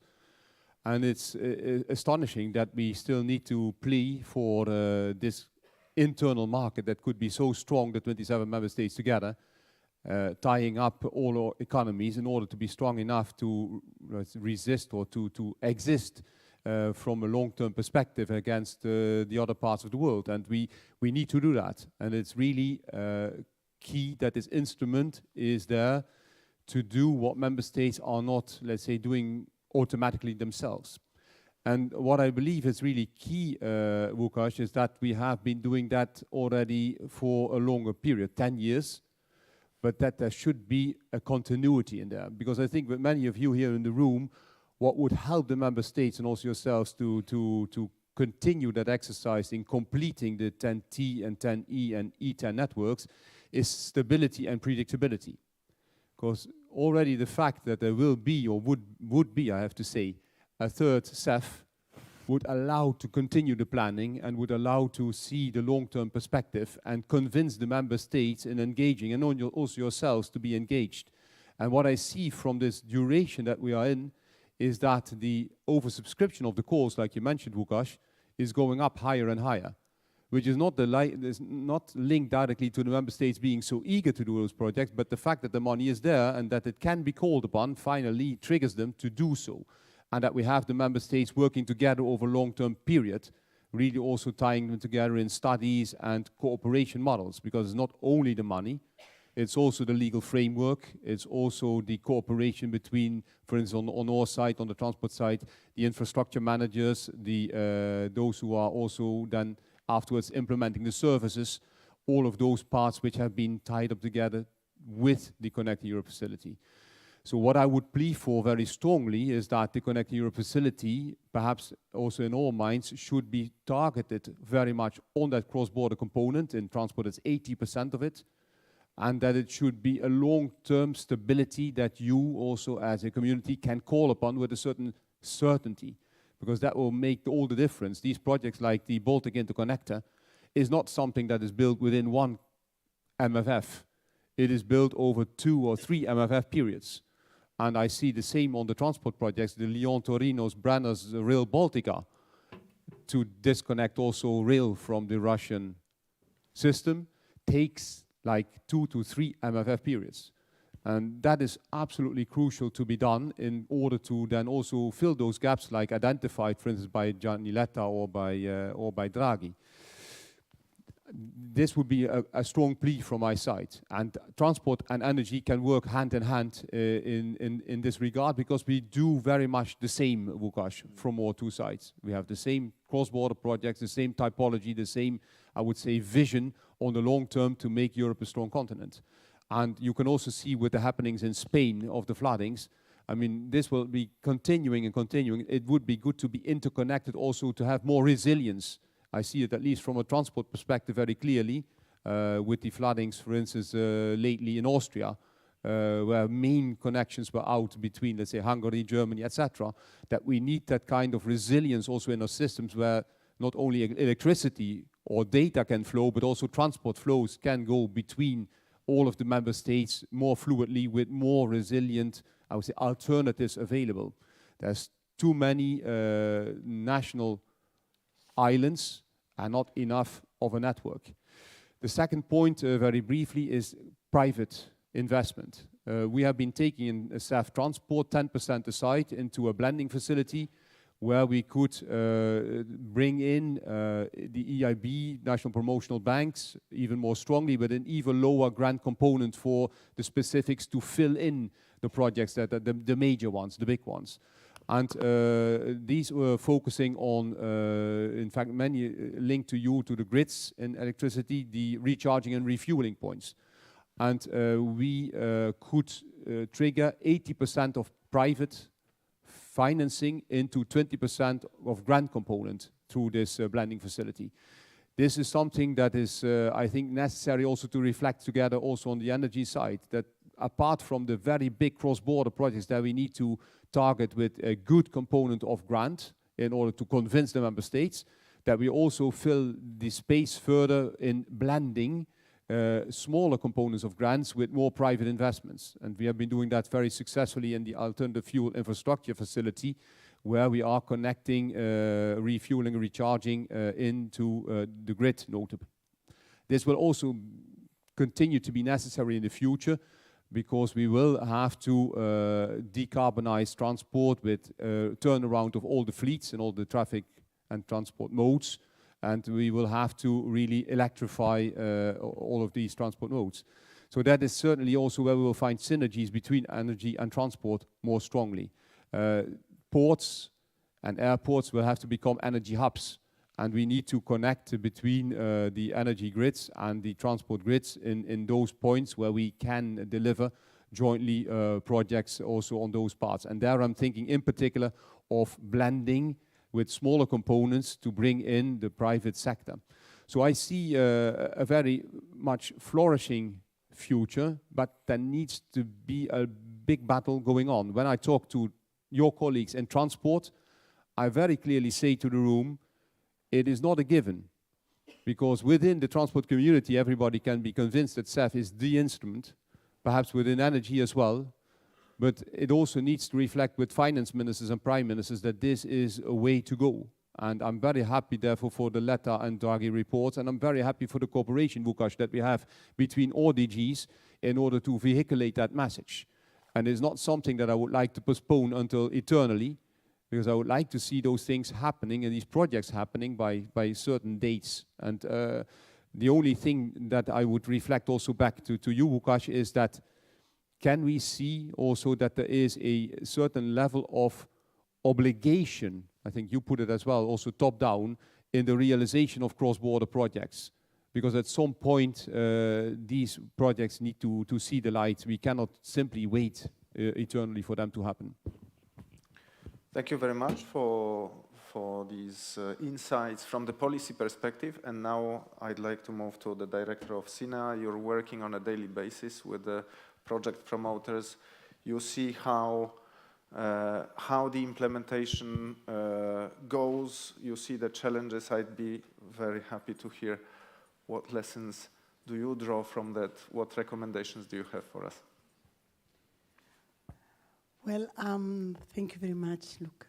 But I would like to, I'm sorry for my voice. I'm trying hard to speak and not coughing.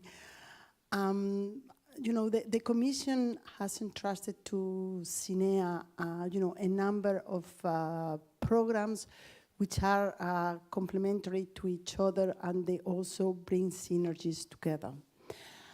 And therefore allowing us to support the project promoters from the whole value chain, from the very early stage innovation into the deployment. So, for example, while the Connecting Europe facility is focusing on critical cross-border projects, infrastructure projects, we are also, for example, financing through the Horizon Europe the research and demonstration projects, and also through the Innovation Fund, we are financing those projects which are using highly innovative technologies in sectors which are using energy in an intensive way, and there are sectors which are very difficult to decarbonize. Also promoting and funding projects in the carbon capture and storage as well. So, I mean, if to give a little bit of example of these complementarities, for example, in the carbon management, industrial carbon management, we are financing through the Innovation Fund the installations, while with the Connecting Europe facility, we are financing the transportation and the storage. So showing that European Union support, when it's very well targeted, can support projects which are in the whole value chain, and at the same time accelerating the clean energy and the climate neutrality transition.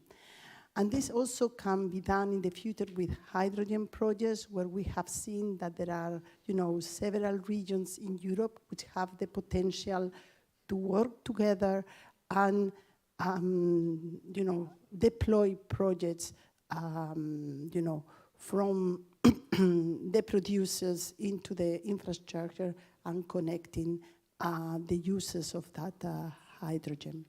And I would say that from these 10 years that we have been managing the Connecting Europe facility, I mean, also for transport, but today we are talking about energy, we have financed through 184 actions and giving a support of nearly 7 billion euros. We have supported 100 projects of common interest, of which 44 are commissioning. We have seen very good results, and I would say that if I keep 3 main messages or 3 main lessons learned, I would say that the first one I would like to outline is the importance of CEF on providing support to cross-border projects. That's what Hera has said, and we see that it's very important because this is what we create value for the whole European Union. Either because we guarantee the security of supply, these projects also help to keep energy prices low, and we have also integrated the use of renewables into the system. So the projects of Biscay Bay or the projects of Baltic Synchro are very important examples of what has been done until now and will continue to be done. The second lesson learned, I would say, is the crucial role that CEF has done in certain projects when they are at the very early stage, during the study period, where project promoters have not yet taken a decision whether the project will go on. And we have provided funding in those stages, which have allowed, doing the permitting work or increasing public acceptance, and therefore allowing at the very end the project promoters to take the final investment decision. And as a third benefit of CEF, I would say that it has helped to de-risk the investments and attract further financing. I mean, not only CEF provides funding and therefore helps to reduce or close the financing gap and therefore reducing the financing risks, but also because of the high scrutiny that we do to all the applications we receive, we make sure that those projects which are financed are the best projects possible. And therefore, in a way, give a seal of guarantee of quality, which also will help to attract additional financing from other sources and not only public money.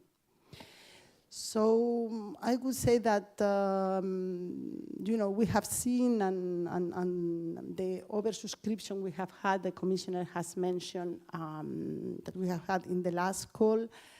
There is growth interest. There are many interesting projects in the market. So I think that the CEF, has been and will continue to be key to give support for these projects to continue to increase our capacity to guarantee the energy of supply and therefore create an internal market. So that's all. Thank you. Thank you very much. I'll be happy to take a couple of questions from the floor. I see that we still have a few minutes. But before that, any quick comments to what has been said by other speakers? Anyone would like to briefly jump in? Georg? Maybe have one question in terms of, and maybe even back to you. In Central Eastern Europe, I see very little electricity interconnection projects in the PCI list. Is there any sensible reason why that is? Because we have now had the letter from the Greek Prime Minister stating that they have issues with the cross-border capacities there, and if yes, what can we do about that for the next phase of the PCI? Anyone else? No. I mean, very briefly from my side, indeed. I mean, this is an issue that we see, and we have worked with the member states from that region. You may have seen that recently there has been one of these high-level groups, the CESEC, Southeastern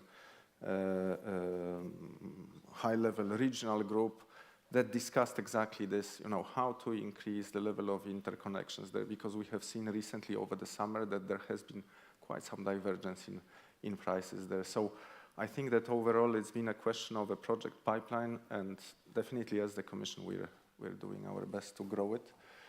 Okay, I see one hand up and I saw one in the last row, so let's take these couple of questions before we wrap up. Could you please introduce yourself before you ask a question? Nicholas Kormeyer for Euractiv. The CEF as a whole has gone from, I think, initially 50 billion in the 2010s to like the 20 billion it is today. So my question to all panelists would be, if I gave you a magical scepter and you could give it a number, what would you say the CEF budget in the next MFF should be? Thank you. And then maybe we take immediately the other question from the last row. And you think about the figure. Thank you. Hello, my name is Vasiliki Klonari from Wind Europe. I have a question for Mr. Reuters. Sorry for pronouncing not correctly your name. You mentioned the blending facility. My question is if this one has been conceived on a project-specific basis or for instance, a cluster of projects, and what kind of return on investment can be foreseen for private investors in this kind of system? Okay. Thank you very much. So who wants to take the first one? Well, on the first one, the needs, for instance, in transport are about 200 billion for cross-border projects. But there's no need to have 200 billion. I mean, that would also not be in sync with anything that would be, I think, possible. And I cannot pronounce a real amount of what is needed. I mean, this is the needs from the projects. That's what I can say. What the instrument will be, I don't know. I mean, for today, we have a competitive instrument, which is very good because we want to put the money to projects that really can consume it. And we even have an instrument on top together with Cinea and Paloma on use it or lose it. So if the project is not really consuming the money, we recycle it to other projects even. So the competitiveness in the calls is high. Oversubscription, like you said also, Vukash, for energy 4 to 5 times. Which allows a very good, let's say, track record between the Commission and Cinea on the project that we're doing.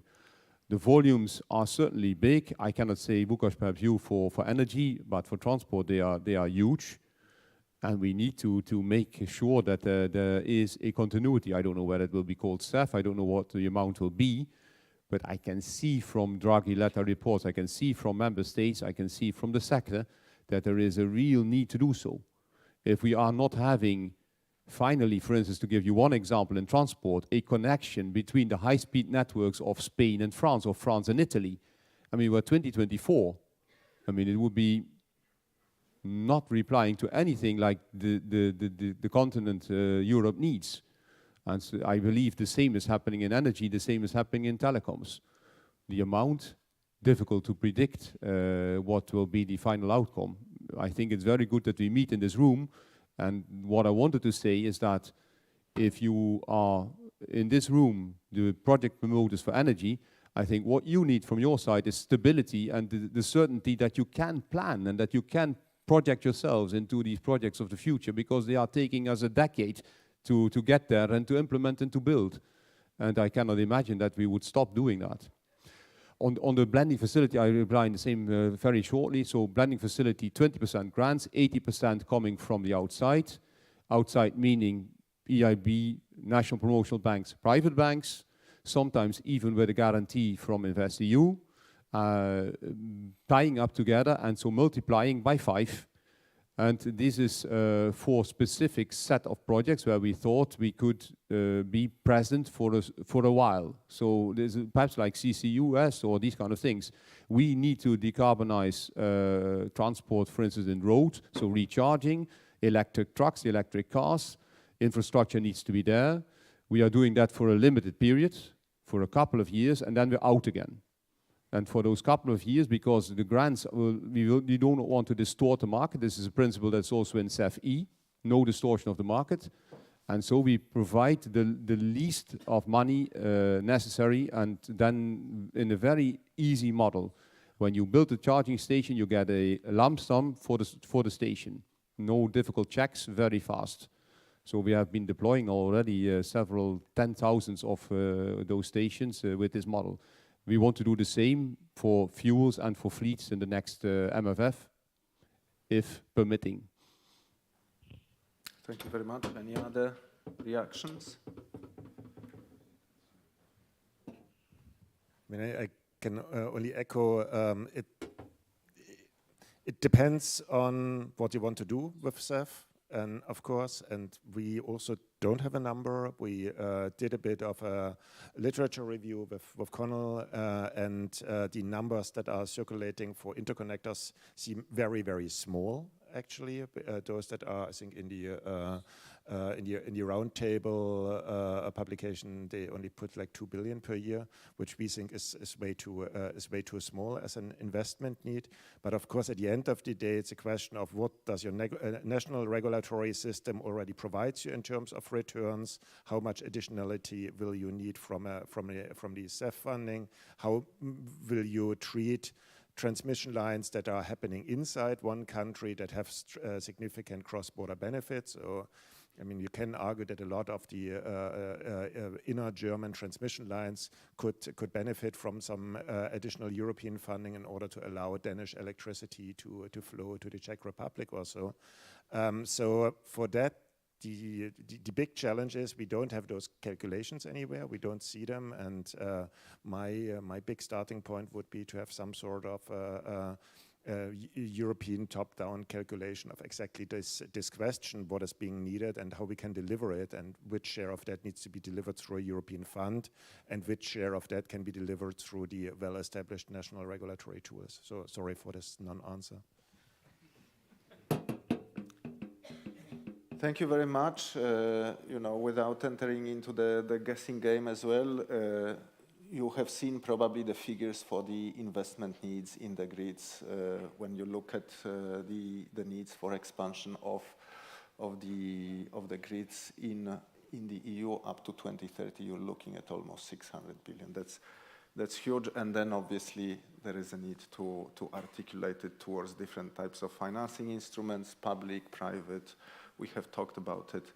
We definitely, one of the recommendations that I heard here is to think harder, how do we bring in more private financing?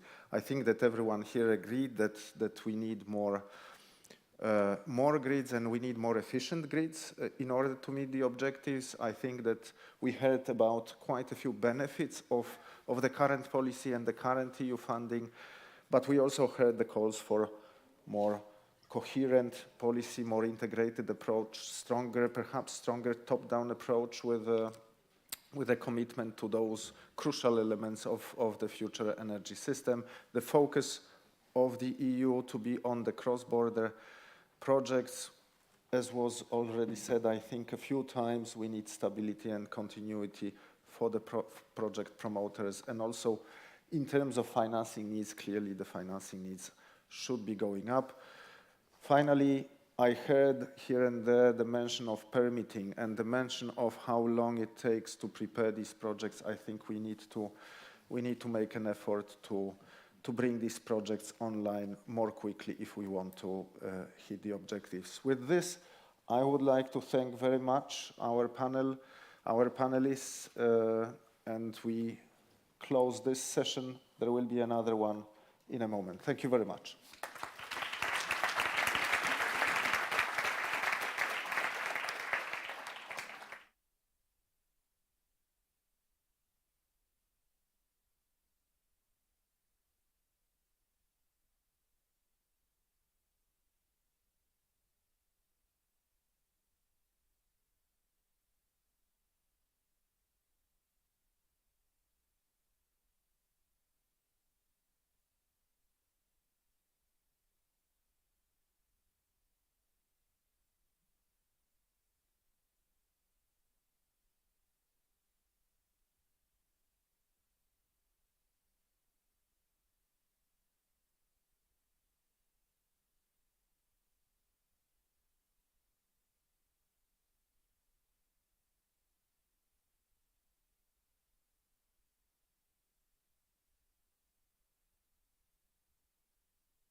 In Slovenskaya Elektrárne, we believe that decarbonization of power generation is vital to energy transition and combating climate change.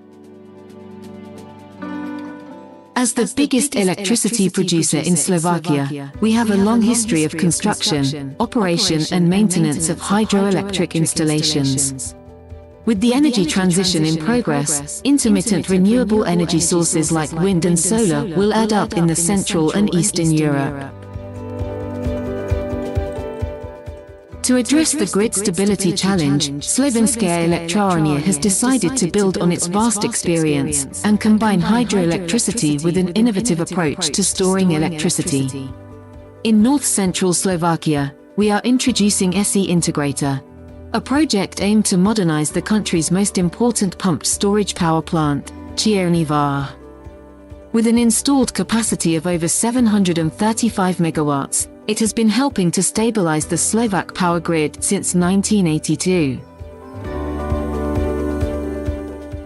SE Integrator is an innovative project aimed to increase the pumped storage plant's efficiency and regulation capacity, as well as hybridizing it with a battery system with a minimum of 70 megawatt installed capacity, which will be able to provide up to at least 105 megawatt hours of electricity. Combining the fast response time of the battery, backed by the bulk energy storage capacity of the power plant's water reservoir at the same site, it will require no additional grid capacity, saving it for renewables or for the industry shifting to electric, rather than fossil fuel-run technologies. I am keen on having hybrid projects, pumped hydro with batteries. If you attach 1-hour battery storage to pumped hydro using the same switchyard, you have a very valuable grid stability tool.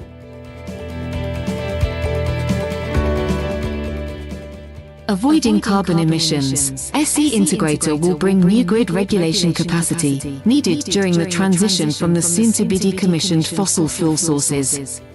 This evolution of grid balancing will help to bring in more renewables and to keep out the risk of blackouts. The project is in common interest of the countries neighboring with Slovakia, since the additional regulation capacity will be shared through the MORI and Picasso platforms. The environmental impact of SE Integrator is negligible, because the battery system would be located on site of the original pumped storage plant, which will also get a turbine upgrade. The project is a crucial contribution to the implementation of the Slovak Integrated National Economic and Climate Plan, and it plays an important role in the Fit for 55 and Repower EU strategy. On our way to reaching the climate goals, the existing power and network infrastructure will crave for cost-efficient and environmentally friendly answers to the challenge of decarbonization. Our answer is SE Integrator. Clean, smart, and flexible.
Europe is making its way towards a climate-neutral future. To achieve this goal, it will need to import 10 million tons of renewable hydrogen by 2030.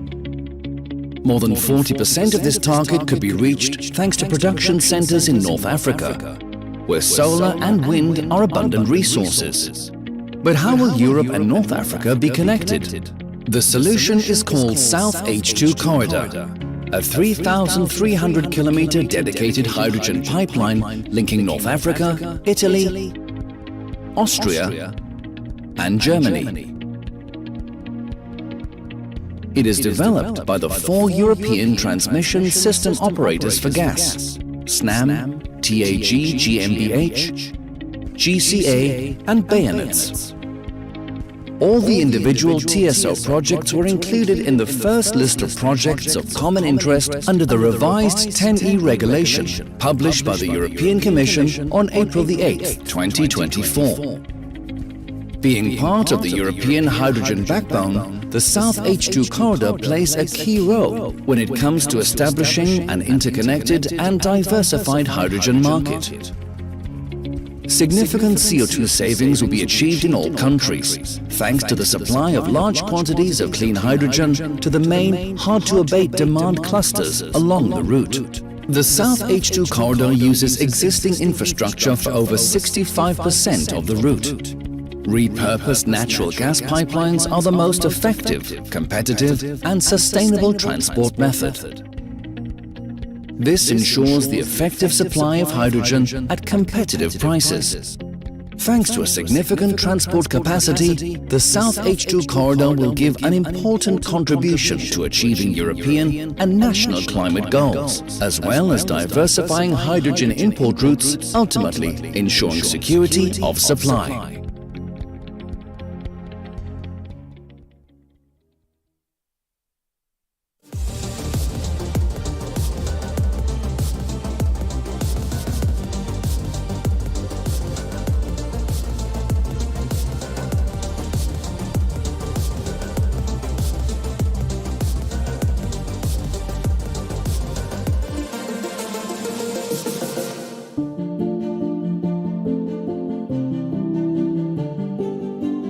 Implementation of smart grid infrastructure is key for development of European energy market. The projects Econ and Danube Grid focus on mass deployment of cutting-edge smart technology. This will enable to monitor and manage grids remotely, which means that the grid parameters can be flexibly adjusted and the failures can be managed efficiently. The projects focus on strengthening cooperation between distribution and transmission system operators, both on national and cross-border level. This will speed up modernization of our electricity grid and will enable high capacity for integration connection of renewable power sources. We are installing smart devices which will increase quality and security of supply, which means better reliability for our customers.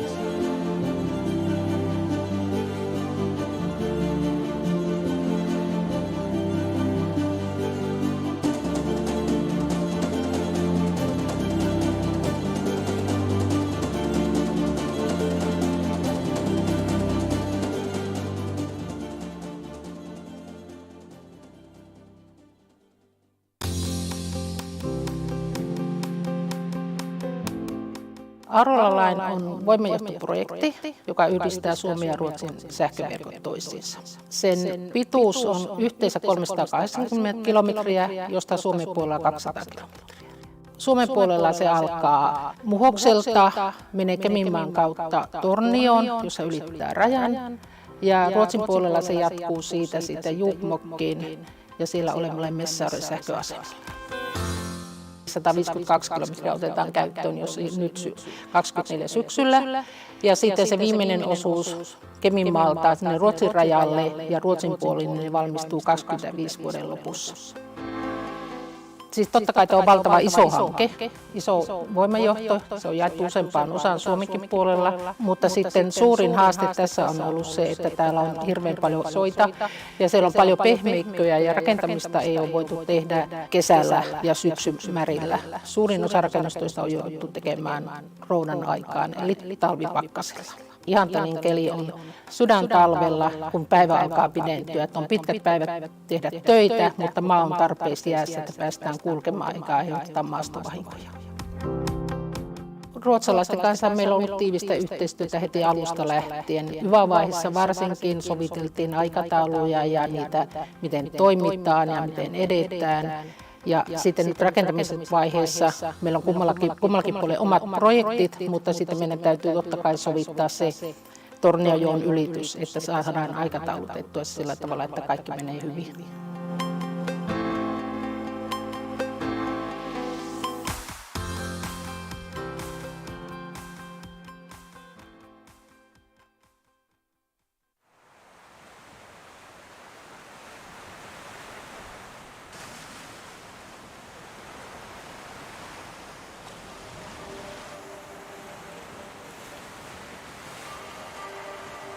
Aux origines, il y a un lien, une histoire, un héritage commun entre les deux territoires. Le projet Celtic Interconnector s'inscrit dans cette culture celtique qui, aujourd'hui encore, unit l'Irlande à la France.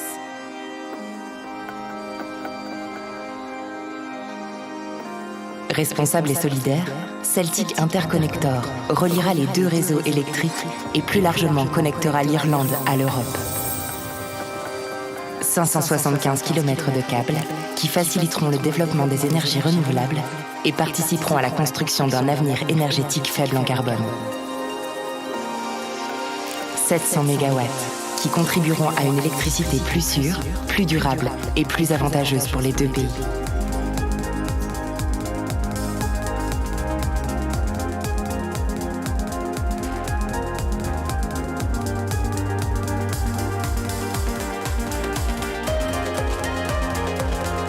Unis pour accompagner la transition énergétique, RTE et Airgrid se sont engagés à minimiser l'impact sociétal et environnemental des infrastructures en menant en amont études techniques et concertations locales.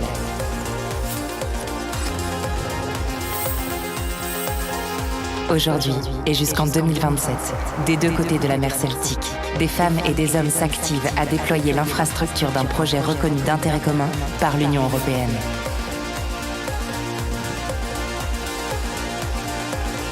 Celtic Interconnector, la liaison électrique entre la France et l'Irlande.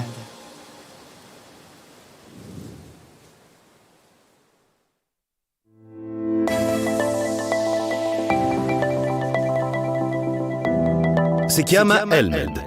È il ponte energetico tra Italia e Tunisia che Terna e Steg stanno progettando per collegare due grandi sistemi elettrici, quelli di Europa e Nord Africa. L'interconnessione energetica e il collegamento delle fonti rinnovabili alla rete sono fondamentali per un sistema elettrico euro-mediterraneo integrato, sicuro e sempre più sostenibile.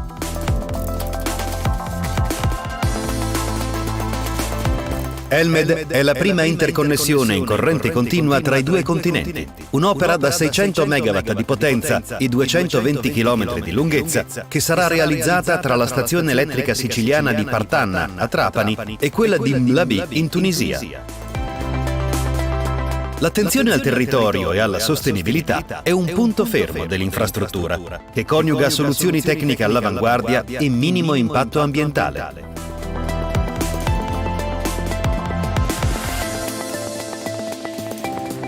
La tratta sottomarina dell'opera prevede la posa a circa 800 metri di profondità di un cavo lungo 200 km che raggiungerà la costa tunisina, nella penisola di Capo Bon, attraversando il canale di Sicilia. Un'opera di interesse europeo che nel 2022 ha ottenuto un finanziamento di 307 milioni di euro dal programma Connecting Europe Facility.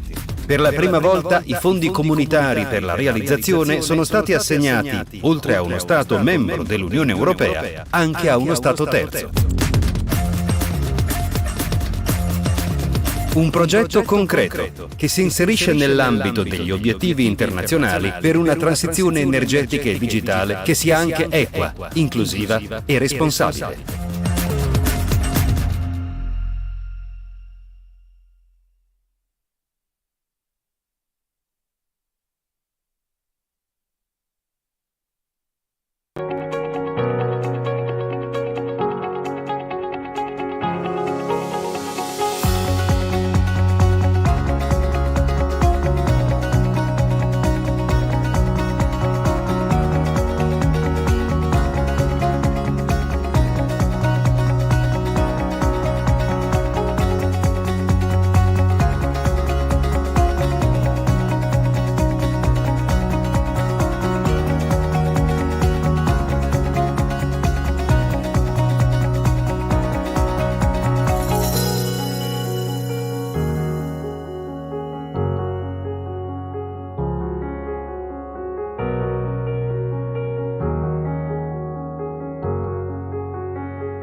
has great challenges ahead.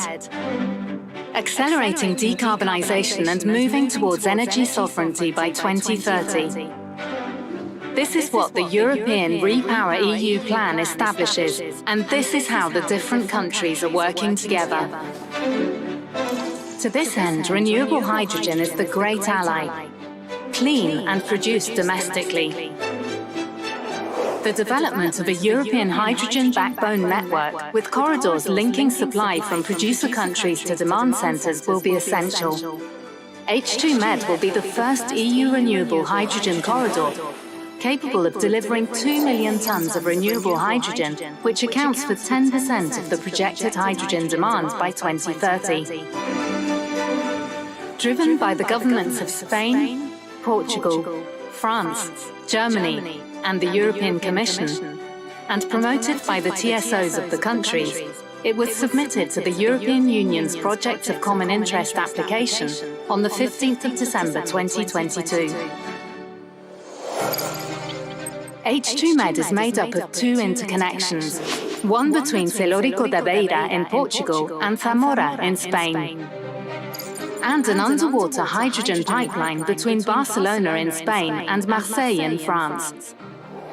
It will play a pivotal role in connecting the production capacity in the Iberian Peninsula with demand centres in countries like Germany. With this purpose, the National Network projects, also presented as PCIs, and part of the corridor as a whole, are progressing in parallel. Developing a hydrogen economy will have significant benefits for Europe. Socio-economic, such as industrial development, innovation or investment attraction. Environmental, such as reducing emissions or improving air quality. And social, because it will help a just transition, employment promotion and the development of local economies.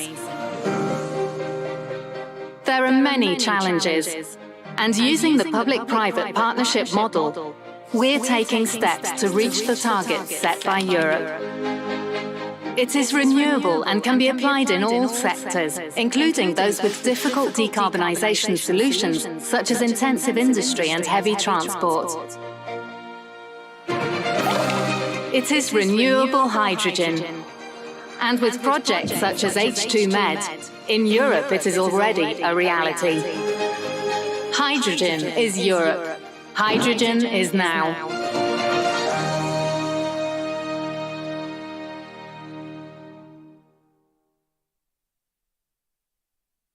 In a world transitioning to renewables and electrification of mobility and heating, distribution and transmission grids cope with the rise in power flows and the lack of flexibility of reactive power. Recognizing the urgency, partners from Austria, Croatia, and Slovenia decided to join forces and tackle these challenges under the Green Switch project.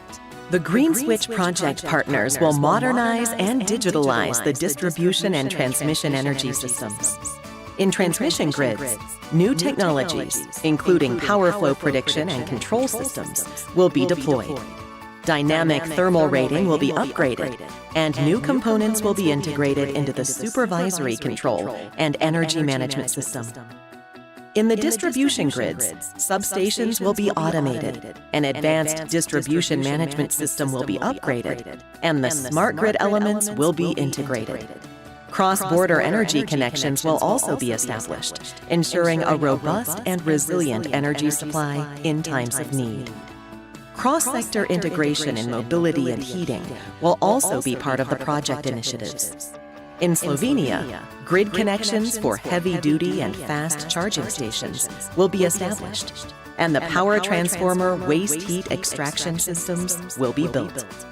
The result of the Green Switch project will be a grid prepared for the expected large additional loads and renewable energy sources. Green Switch, increasing controllability and strengthening the power networks.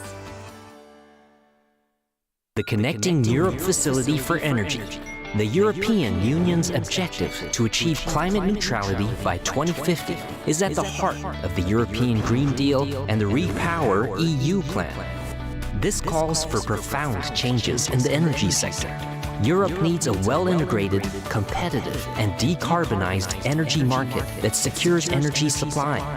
The Connecting Europe Facility for Energy is an EU funding instrument providing grants to energy infrastructure projects to realize these goals, supporting investments in building, developing, and modernizing cross-border energy infrastructure.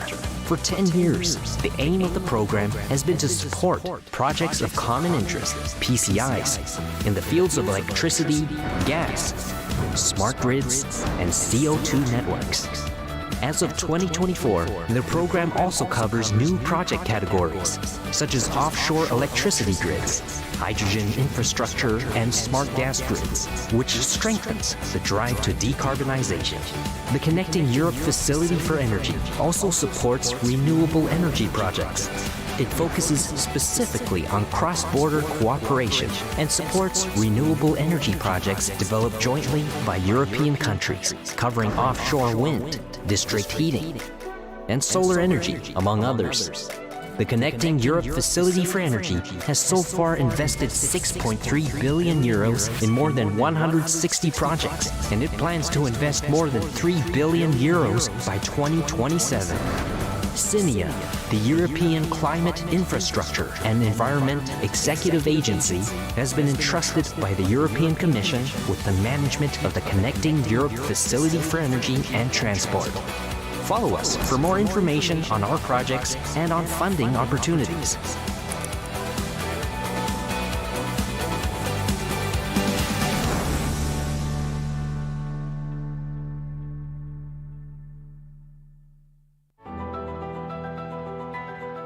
The longest and deepest underwater electrical interconnection in the world becomes a reality.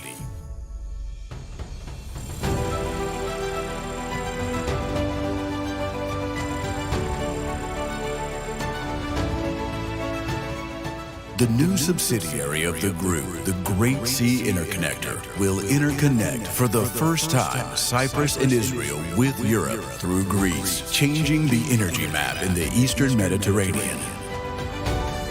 The project has already started, and in the coming years, the Great Sea Interconnector will offer Cyprus high energy security, as well as green and cheaper electricity supply.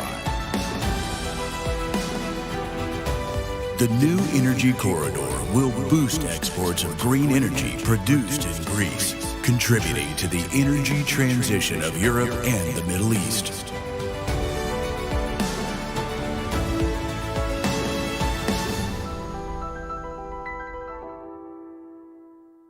The project is co-funded by the European Union.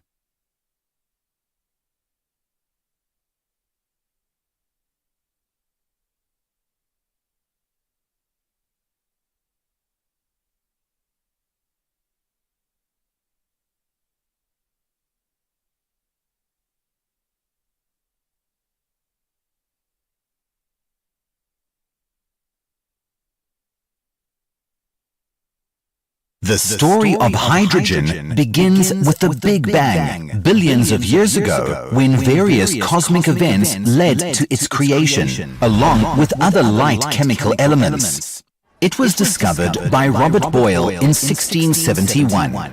Almost 100 years later, in 1766, hydrogen was recognized as a distinct chemical element. A few years later, in 1781, hydrogen got its official name from the combination of the two Greek words, hydro and ionis, when Antoine Lavoisier and Pierre-Simon Laplace discovered that when this chemical element is burned, it produces water.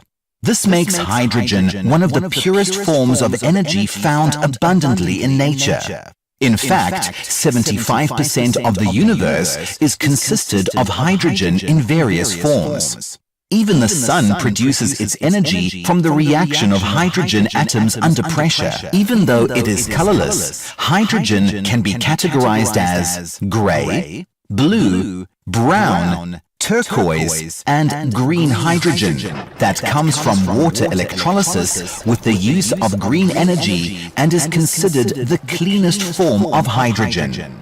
Today, rapid climate change, the need for more environmentally friendly solutions, and technological evolution lay the foundations for the future of energy. Hydrogen is coming back to the forefront as the fuel that will lead us into a new, sustainable and clean energy era, led by DESFA. With investments in specialized personnel, the development of new technical and operational skills, the upgrade and proper preparation of the existing network, and the construction of new 100% H2-ready pipelines. We work to ensure a 100% compatible network for the safe, fast, and reliable hydrogen transmission and storage. At the same time, we plan new infrastructure projects and develop synergies aiming to build up the Greek hydrogen value chain, paving the road for a greener and more sustainable energy future. The future of hydrogen. DESFA, enabler of a sustainable energy future.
Meillä on sähköjärjestelmä puhdistunut tuossa heti, kun Venäjän hyökkäyssota alkoi, niin Venäjän likainen tuonti jäi pois. Sen jälkeen on investoitu kantaverkkoon, sinne on tullut käyttöön noin 6,5 gigawattia uusiutuvaa tuotantoa. Jos me nyt verrataan tämän päivän Suomen sähköjärjestelmään, niin meidän päästöt on noin 1/10 EU 25 keskiarvosta. Ja Aurora parantaa tätä edelleen, kun me saadaan puhdasta vesivoimaa, tuulivoimaa tänne Suomen järjestelmään. Meillä on käyttövarmuus perinteisesti ollut 99,49 ja seuraava numero vähän vaihtuu. Otetaan niin konkretian kautta viime tammikuun tilanne. Erittäin kylmä pakkasviikko. Meillä vähän jäi tuotantoa pois Suomesta käytöstä erinäisistä syistä. Ja nyt meillä Aurora tuo noin 30% lisää siirtokapasiteettia Suomen ja Ruotsin välillä, niin sitä kautta ihan varmasti meillä on paljon parempi näissä niukkuustilanteissa ennen kaikkea tämä kantaverkon käyttövarmuus. Euroopan unionin tasollahan katsotaan niin kuin Euroopan näkökulmasta, että missä ne pullonkaulat järjestelmässä on, ja tämähän on aikoinaan tunnistettu yhdeksi niin kuin pahimmasta pullonkauloista sähköjärjestelmästä. Et sitä kautta tietysti se hinnanmuodostus, tämä stabilointi hyödyttää koko yhteistä aluetta.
Good afternoon, everyone.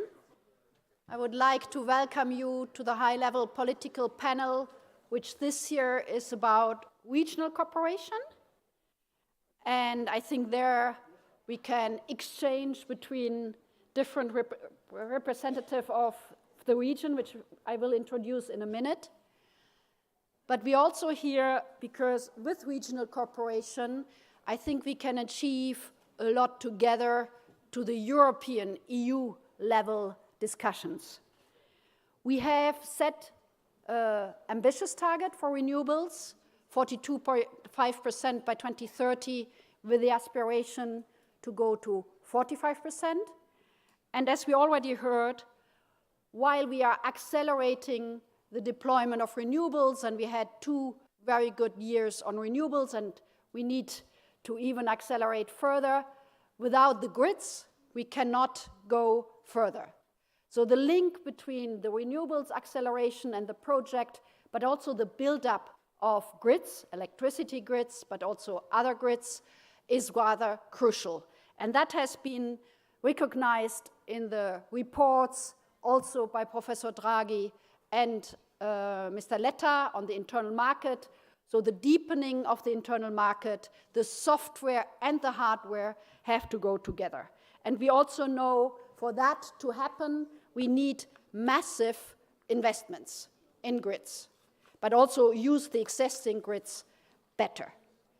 At the same time, we also know that the situation geographically, infrastructure development, energy mixes are quite different among our 27 EU member states. And that's why we are working as a first step towards the EU level in regional groups.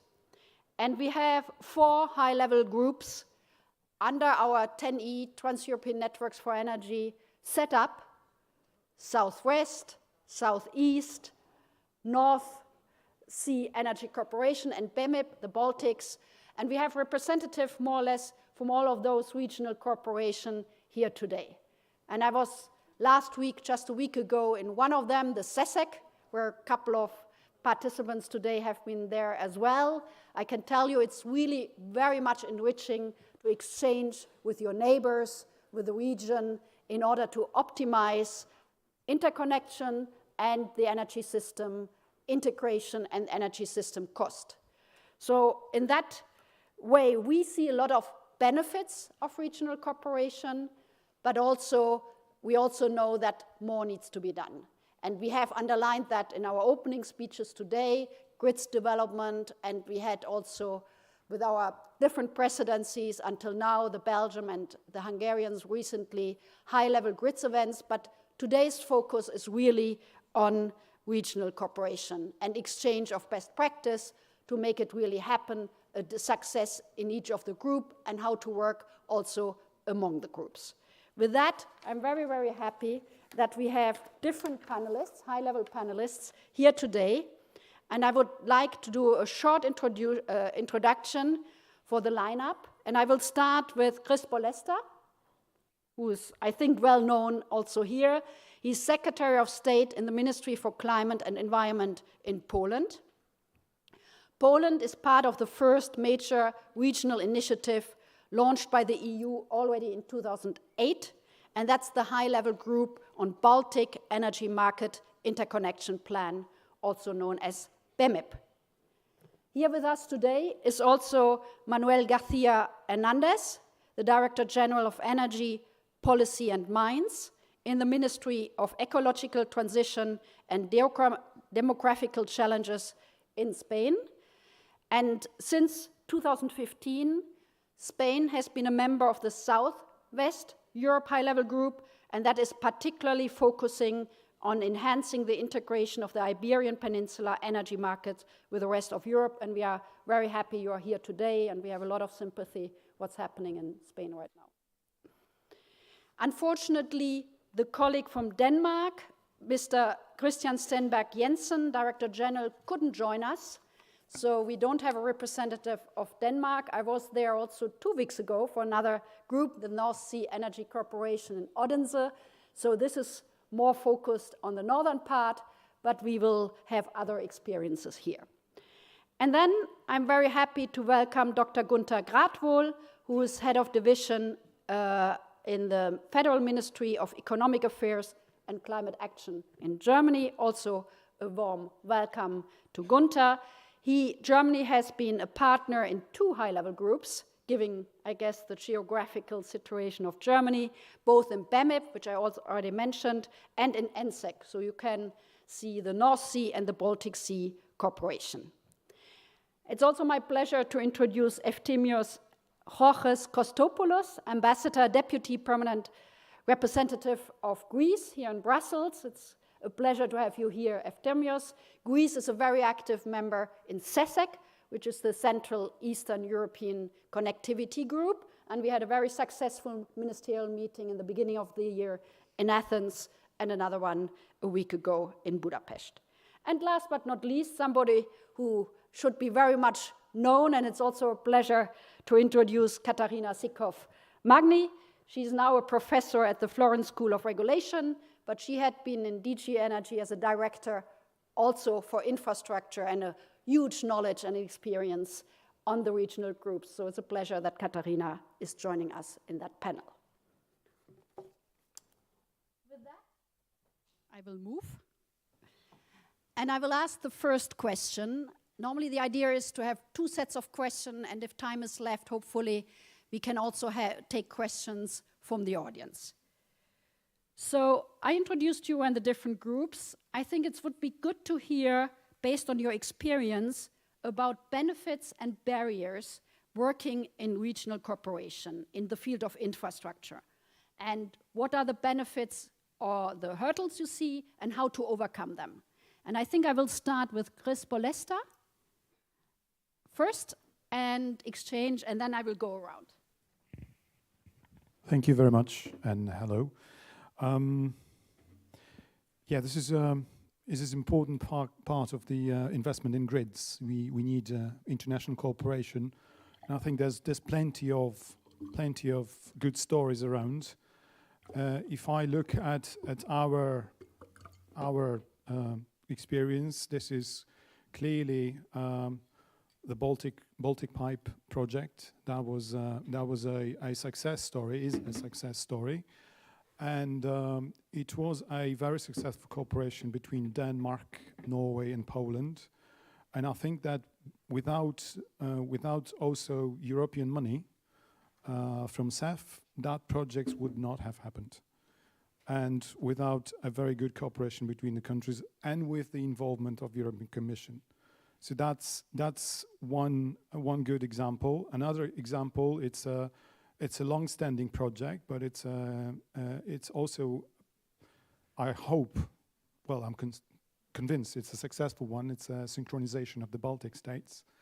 The first connection without synchronization happened already in 2015, and that was with cooperation between countries involved, but also European Commission, 2015 Leitpold Link. And next year we will witness the synchronization itself. Let's hope it will be undisturbed and it will happen as scheduled, because with the conflict going on on our eastern border, that is uncertain. But let's hope everything goes to plan.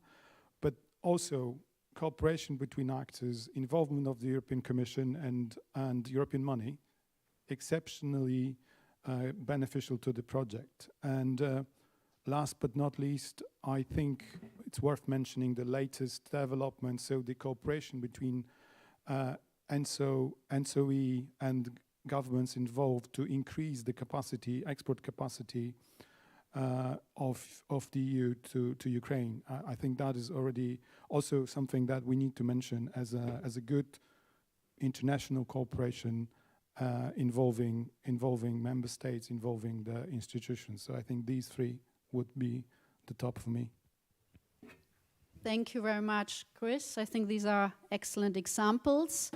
So we only heard positive stories. Maybe Manuel, you can share your experience from the Iberian Peninsula or Spain in particular.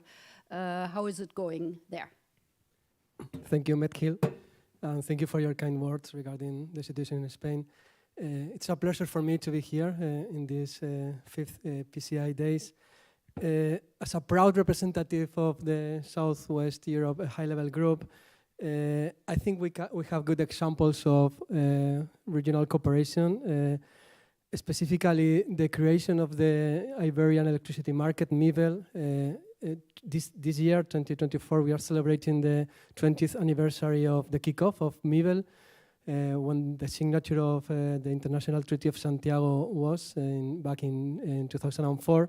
And I think it is safe to say that this is a success, a lesson that we can all take for the future initiatives. It has benefited both countries, Portugal and Spain, in terms of price integration. To give you some figures, back in 2004, the integration of the markets, of the Spanish and the Portuguese markets was only about 20%, meaning that the interconnection was congested 80% of the hours of the year. And the price spread between two markets was around 13, 14 euros per megawatt. 5 years ago, and for the last 5 years, sorry, these figures have dramatically changed. Now the integration is around 96, 97%, and the price spread between the two markets is below 2 euros per megawatt. And this is not the only benefit that MIBEL has brought to both countries. It has also made it possible to better use the complementaries and take advantage of the complementarities of both energy mixes. As you know, the energy portfolio generation portfolio in Portugal is more hydro and wind in relative terms, and in Spain is more thermal and solar. This is something that back in 20 years ago probably nobody would say that today MIBEL would benefit both systems in this way, changing the flows in the interconnection. And also it has also helped us reduce the losses in the grids, providing a more efficient flow of energy in the internal grids of both countries. So I think this is quite a success story for everybody. And digging into the reasons why this has been successful, I think we could mention three factors. The first one being the political willingness and support at the highest level, at all times, regardless the changes in governments, the color of these governments. This generosity also and long-term vision from the political spheres has helped this process to move forward. In second place, we have built, I think, a good governance architecture for the project. Beginning with these international treaties, Santiago and Braga 4 years later, but also with this cooperation between the regulators, both the energy and financial regulators. We have this permanent council of regulators who oversee and supervise and advise the governments with new regulations, and also providing a good regulatory framework. In the beginning, it was a more regional thing, but then the internal energy market regulation came after that, and we incorporated that also, and internal energy regulation incorporated what we had proved and tested in MIBEL. And the third place, obviously, is infrastructures, investments in infrastructures during these years. In 20 years, we have built 4 new high voltage 400 kilovolts lines between Portugal and Spain. We are now commissioning a 5th one, all supported by the PCI, by the way, who will enter into operation next January. And this interconnection is more and more necessary even after this evolution of the figures, because as a consequence of this change in the energy mixes in Spain and Portugal, we are observing that more and more hours of the year, the interconnection becomes congested again, because of these flows from Spain to Portugal during the solar hours and inflows from Portugal to Spain in the nights and in the early morning, meaning that this investment, continuous investment in infrastructures is necessary, because the energy systems, as we know, are live animals. So I think this is a good example of a success story. Unfortunately, looking at the less positive side of the coin, we have not been able to fully integrate this regional mobile market into the energy European market. It still remains mainly a regional market with little interconnection capacity with France, but we are working also with that together with the European Commission. I thank you all for all the support during these years. We are now in the process of constructing the Gulf of Biscay interconnector, which will improve the situation, but we are still far from that 15% of capacity interconnection that we have set ourselves as goals in Europe. But I think that this high-level groups infrastructure and mechanism is quite useful, so we can all sit together, all the stakeholders involved, and talk the same language, and put all the figures on the table and look for ways of cooperation. Thank you very much, Manuel. I hear all is well in Southwest Europe. We come back in the second round, maybe. But I would like to go to Southeast Europe, to Eftimios. We are also discussing prices right now quite intensively, but here it's more about regional cooperation, which can, as we see, at least the example between Spain and Portugal, where the price situation has improved. But CESEC, just for explanation, covers 8 EU member states and 8 countries from the contracting parties of the energy community, so all the 6 Western Balkan, Ukraine and Moldova. So it's a big region, but it's up to you to tell us what works and what may work less good. Well, thank you, Mathilde, and thanks for bringing me to task on this one. The CESEC, actually, if we go back to, if we see a little bit of the experience we have over these years of cooperation under CESEC, we go back to the creation in 2015. At the time, the region was actually experiencing a very dominant supplier, and had to find a ways to diversify and get out of this predicament in an orderly way. And CESEC, in this sense, was very useful in focusing the minds, coordinating the projects, getting out of the situation, changing things in an efficient way. That is, overcoming the regulatory burden sometimes, like third-party access, dealing with the fact that there were issues with the capacity allocation when you have a very dominant supplier. He's not just a supplier sometimes, he's also party, he's also in the party of the shareholder in the infrastructure. He's also influencing the regulation, controlling the capacity allocation. So this was, in actual terms, if we go back just a few years later, we had the energy crisis. It was important to have, in record time, the possibility of alleviating the plight of our neighbor Bulgaria, for instance. And for this, it was important to have third-party access to the Revithoussa LNG terminal, for instance, and to also have the completion in pretty much record time of the IGP, the interconnector between Greece and Bulgaria. This allowed, to the surprise of many, to overcome the situation created by the crisis back in 2022. So that's, overall the positive side, absolutely. It doesn't mean that all these things come easy, actually. And we see it still today.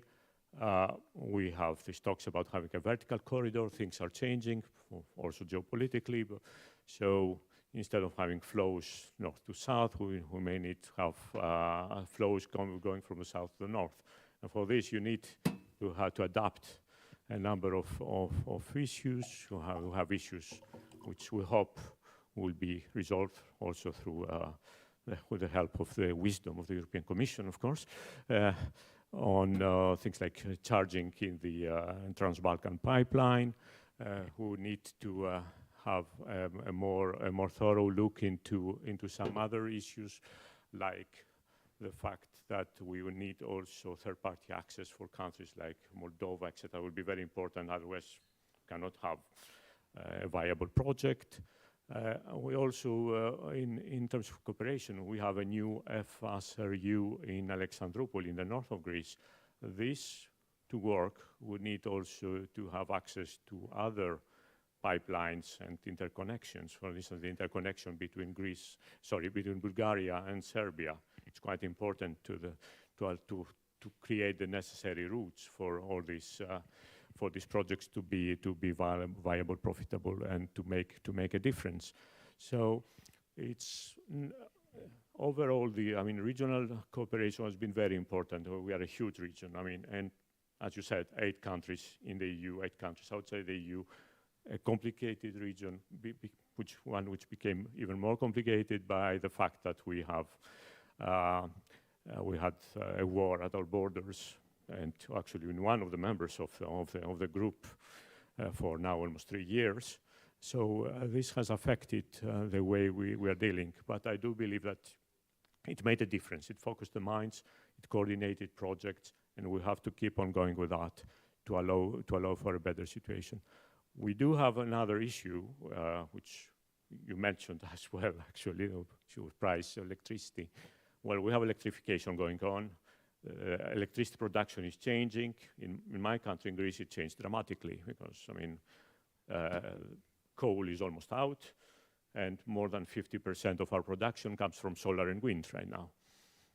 Yeah. If it rains again, because we've now been through a very long drought, although I hope we will not have phenomena like in Spain, and you all have our full sympathy for that. We'll also have hydro. You can get almost above 60% of production from renewables today, and we are adding every time. But this is creating a number of problems in the function of the market. We can have very cheap prices at some point and very expensive prices at some other point. And we've seen a price divergence as well between some regions. Several countries in our group had quite high prices during several hours in the evening this summer, whereas some other countries just a few kilometers away, let's say, there seemed to be some kind of physical barrier there, experienced cheap prices. So we do see that, the single market still needs to be worked. There still need to be work on the single market to have some, a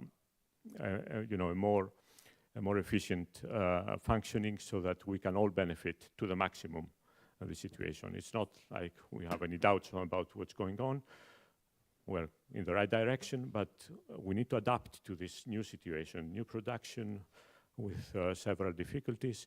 So this is something which we brought to the attention of the Council, of the European Council, and we're working with the Commission to, first of all, to understand fully what's happening, because it's not as easy as it sounds to understand exactly what happened and what are exactly the reasons behind that, and to see how we can deal with this in an efficient way. Thank you. Thank you very much. Just to quote somebody who had been the first time at the CESEC meeting last week, the IEA director Keisuke Sadamori from Japan, and he said he was so impressed that so many different countries from the region get together in Asia. That would never happen. So I thought this was also a compliment that we are facilitating the dialogue, given also quite different approaches and energy questions in that region. Now I would like to turn to Gunther, who is representing, as I said, the German government, and what is your experience with regional cooperation? Yeah, thank you very much, Mechthild, for having me here. I'm happy to be here at the 5th PCI Days in Brussels for the first time.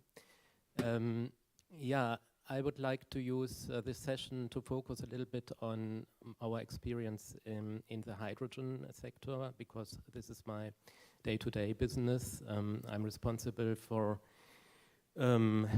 hydrogen imports, pipeline-based to Germany. That means hydrogen that is produced within the European Union or in countries neighboring countries of the European Union that can then transport the hydrogen to Germany via pipelines. And I think this is really a big challenge, in particular at this moment, because there's a kind of dent. The Europhere of hydrogen is a little bit over now, and we are coming to more realism. And yeah, we have now, some weeks or days ago, adopted by the Bundesnetzagentur, the responsible European agency, the core net for hydrogen in Germany. And what is now the very big challenge is to fill the huge national network with hydrogen. And well, our government is following the strategy. 3 points, I would say. First, we have a huge and solid industrial base in Germany, and we want to keep it. And the industrial base partly is very energy intensive. Steel industry, chemicals, glass, ceramics, and so on. We've heard that in the last panel as well already. And we want to keep that. And at the same time, we want to decarbonize the industry. And we want to be even a little bit faster than the European Union. We want to have the net zero economy already in 2045. This is really a huge challenge. And for that, we need the switch from natural gas to hydrogen, at least in those sectors that really cannot abate the use of kind of gas, yeah? And the new gas then should be the green hydrogen at best, green or blue. And the third point is that we are rather dense populated country, so we don't have the areas for building new windmills, and sun is also not shining every day in Germany, unfortunately. So our plan is to import a very huge amount of hydrogen to Germany, around 70% of the amount of consumption we are calculating. So, and therefore we need really regional cooperation. We started already to establish some regional cooperation formats that are more or less overlapping also with regional groups that the European Commission has established under the 10E regulation. We identified 4 to 5 regional cooperation regions. This is the North Sea region, then the Baltic Sea region, the southwestern region, France, Spain, Portugal, and the south region with Austria and Italy to Northern Africa. And we also are looking to southeastern Europe now, to the Balkans and Greece, and perhaps going also down to Northern Africa. So these are our regions we identified that are appropriate for the mission to import huge amounts of hydrogen to Germany. And we have seen that in all those regions there are different circumstances, different situations, different challenges and barriers, but also different opportunities, which is really interesting. And so for us it's really crucial to do that. What about success? Well, it's really a new area. Hydrogen markets still not really exist. This is a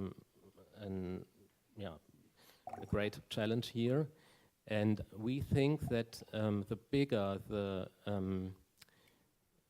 the potential partners are, or the more numerous the potential partners are, as more probable it is to find here good solutions and to find solutions that are cost efficient, especially because hydrogen is not the most cheapest energy transmitter.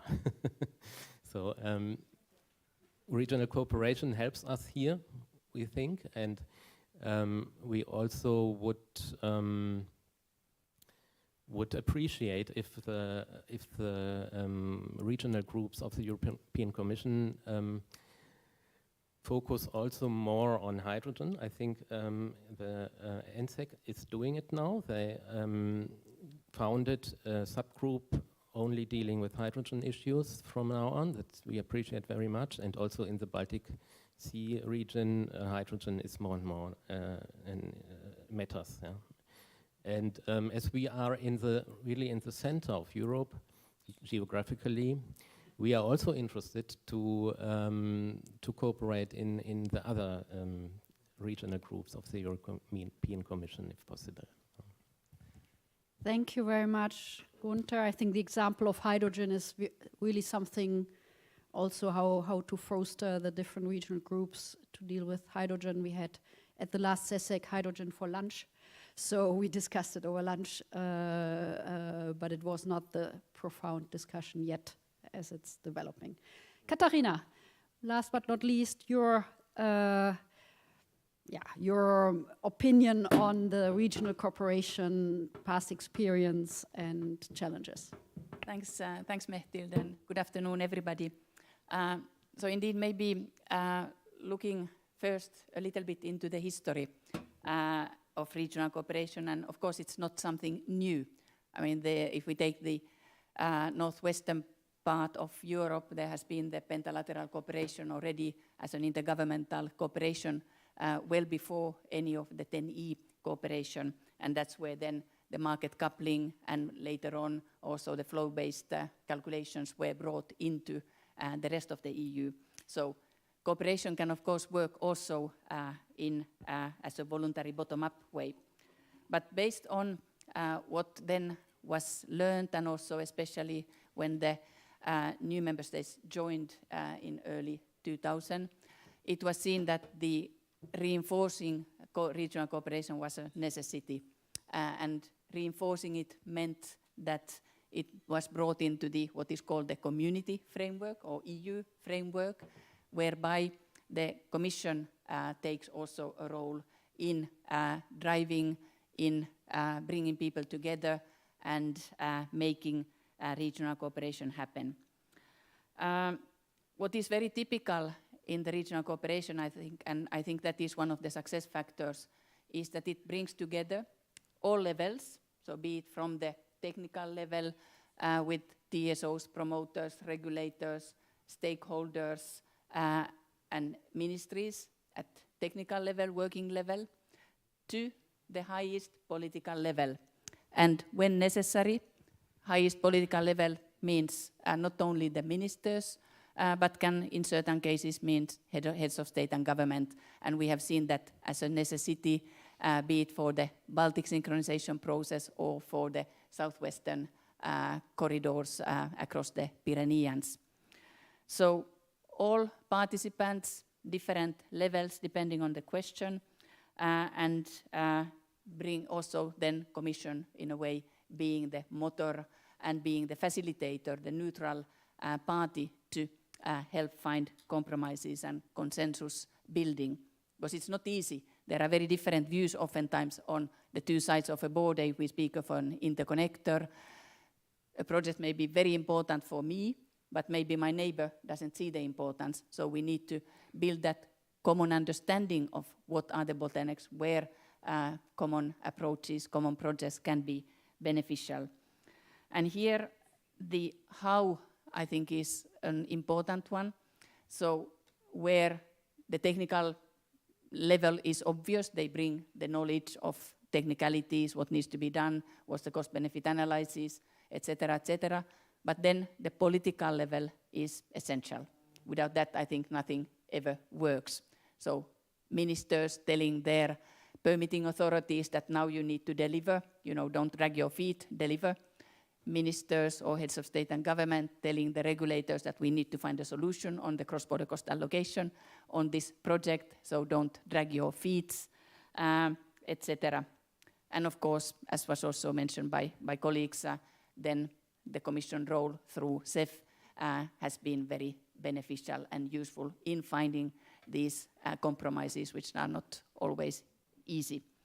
Colleagues already mentioned important projects which have benefited from regional cooperation, be it the Biscay Bay project between Spain and France, the first hybrid projects in the Northern Seas context, which is really driving the development of the offshore developments in that context, or be it in Baltic or in CESEC region, where the gas market, lack of diversification was the main issue starting the regional cooperation. We had the 2009 disruption already there to show what it means. So a lot of projects in this region, be it the IGB between Bulgaria and Greece, Krk LNG terminal, or reinforcing the Romanian grid in the CESEC, or Baltic Pipe, GIPL, Baltic Connector in the Baltic region. So a lot of successes, as we have seen in the regional cooperation already, just mentioned very, very briefly, but also that colleagues touched upon. So should be kept in mind. And what is also very good is the grid action plan that the Commission came up recently, putting the grids in the forefront of policy making. The strong focus of the Draghi report on also on grids. So what we need to keep in mind is that it's the people that make the cooperation. So really making sure that the people are brought together to address the issues, the problems, the bottlenecks, and to then find solutions. Then to keep in mind that we already have very good European approaches through the ENTSOs and the 10-year network development plans. These are the ones bringing the top-down European approaches when we look at the different networks, not national approaches building up to European, and here I'm referring to the national energy and climate plans, as the name say, are national, and the recovery program, which again starts from the national level. In the networks, we need to keep the European approach. Otherwise, it will not happen. And then my last point here is, I already mentioned that without the political will, nothing moves. So that is something that is essential for regional cooperation. But then also, let's keep in mind that we urgently need electricity. So make sure that we keep the focus also on electricity in addition to what we need, but let's not forget about that. Thank you very much, Katharina, underlying the EU added value at the last point coming in when sometimes the national priorities don't correspond to European ones. And there is also an added value. Chris, you wanted to come in? Yes, thank you, because I gave you my 3 successes, but I didn't give you my challenges. But it's hard to focus if you have 2 bosses on the same panel, former bosses of mine on the same panel, and one of them now professor, so you know, I'm excused. 3 challenges. I would say challenge number 1 for me would be, and I think many on that panel already mentioned that, at least partially, it's a conflict between national objectives and European one. So you have your national situation, national energy mix, and the technologies sometimes compete on the market, and then you have an objective to complete a single market, and that's difficult. That's difficult. You see that in many parts of Europe, not only between France and Spain, and I think it's a legitimate one because you guaranteed a freedom of choice of your energy mix in the treaty. So you need to reconcile this at the political level, how to move forward without infringing national objectives, but also pushing for European target. Second challenge is lack of money. I would just say this openly. CEF is a wonderful tool, but if we want to push the European objectives, this needs to be bigger. If you want to convince some countries that this is a European project, then the Commission needs to have a bigger pot of money to incentivize these kind of projects. And I think challenge number 3 is permitting coordination. I think many projects would benefit from a tighter and more hands-on coordination of permitting. I think it's not as much a problem for old projects like the grid, the electricity grid, but certainly for hydrogen, certainly for CO2, where the plethora and the portfolio of project developers is so large, and it's new technologies for them, so it's difficult for them to coordinate this, and they would need more European coordination in permitting. Thanks. Thank you very much, Chris, for also sharing the challenges ahead. Somebody else want to come in on that? Or I would suggest maybe if there's a question, I have one more question, but if there's a question from the floor to one of the panelists, I would like to open the floor. We have 14 minutes left. So before we go to the last item of today, is there any particular question, comment you would like to ask the panelists at that stage? I don't see. Then I have a question, because we are in the midst of preparing our new commissioner designate. The hearing is tomorrow. We all cross our fingers that all goes well, and we are very optimistic that will happen. What would you advise our commissioner designate for improving regional cooperation, either within the group or between the groups? Is there any specific one advice to a politician, which will start hopefully very soon with a new commission mandate? Is there anything you would like to advise him? Most likely. So is there anything you could see as improvement? We heard a lot already what you said from your own experience, but should he first abolish the regional group? Should he invite everyone together? Or should he just keep like it is at the, as Katharina also, technical working level, high-level meeting? Should there be more high-level meeting, more engagement from the Commission, or what would be your advice? I start with Manuel next to me. This is really a challenge. It's the million-dollar question.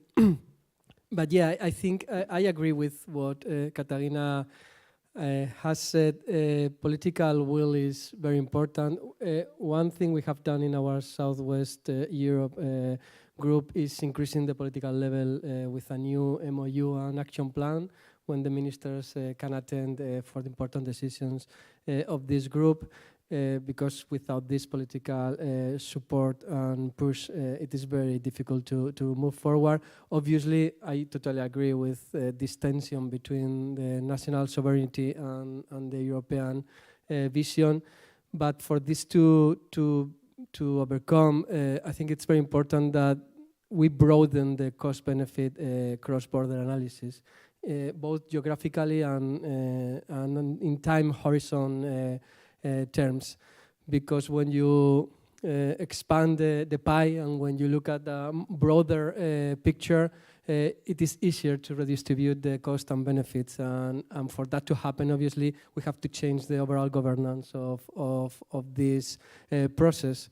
I think the Draghi report touches on this at some point. I think we all expect from the new Commission to come with a proposal to improve the governance of the interconnection and investments in infrastructures, in energy infrastructures, because obviously we have this problem. It is not something a bilateral thing. It's not a two sides marriage. It's something that impacts the many member states, and these groups probably in today's world are too local for some projects. And one example is hydrogen.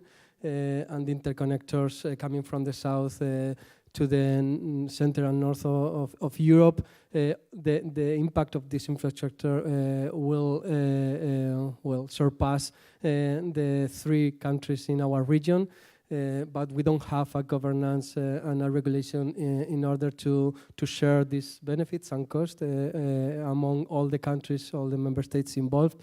Obviously, the funds coming from the EU will be very important to cover these gaps and to make all the parties involved reasonably comfortable and happy with the final outcome. And also, another thing we have also done in our group is broadening and widening the scope in terms of technologies. Obviously, I agree that electricity is the main leverage for the energy transitions right away, but now with hydrogen storage, offshore, carbon capture and sequestration, all these new technologies require investments in physical infrastructure, and we are all foreseeing the development of European markets for these goods. So we have to keep the general picture to plan all these sectors, new sectors, in an efficient way, because some of them imply trade-offs and decisions. And the main challenge for the new Commission is how to handle this general overview and management of the process together with the micro and local decision-making process. But yeah, I think that there is still room for improvement, and I'm pretty sure that the new commissioner will come with interesting proposals for the new term. Thank you very much, Manuel. Very good points. Maybe Eftimios, you are next. What would you advise us to tell our commissioner? Am I next? Okay. Well, thanks for the challenge. Advice. Well, if we look back, I think first of all, yeah, I mean the regional groups. I think the regional zones, all these been useful. I think it makes sense to keep them because they're looking at specific issues pertaining to a region, sometimes with integration of outsiders, etc. It would be good to encourage cooperation among the three, among groups, by the way. I mean, a few months ago, when was it? In Greece, Lithuania, and Denmark,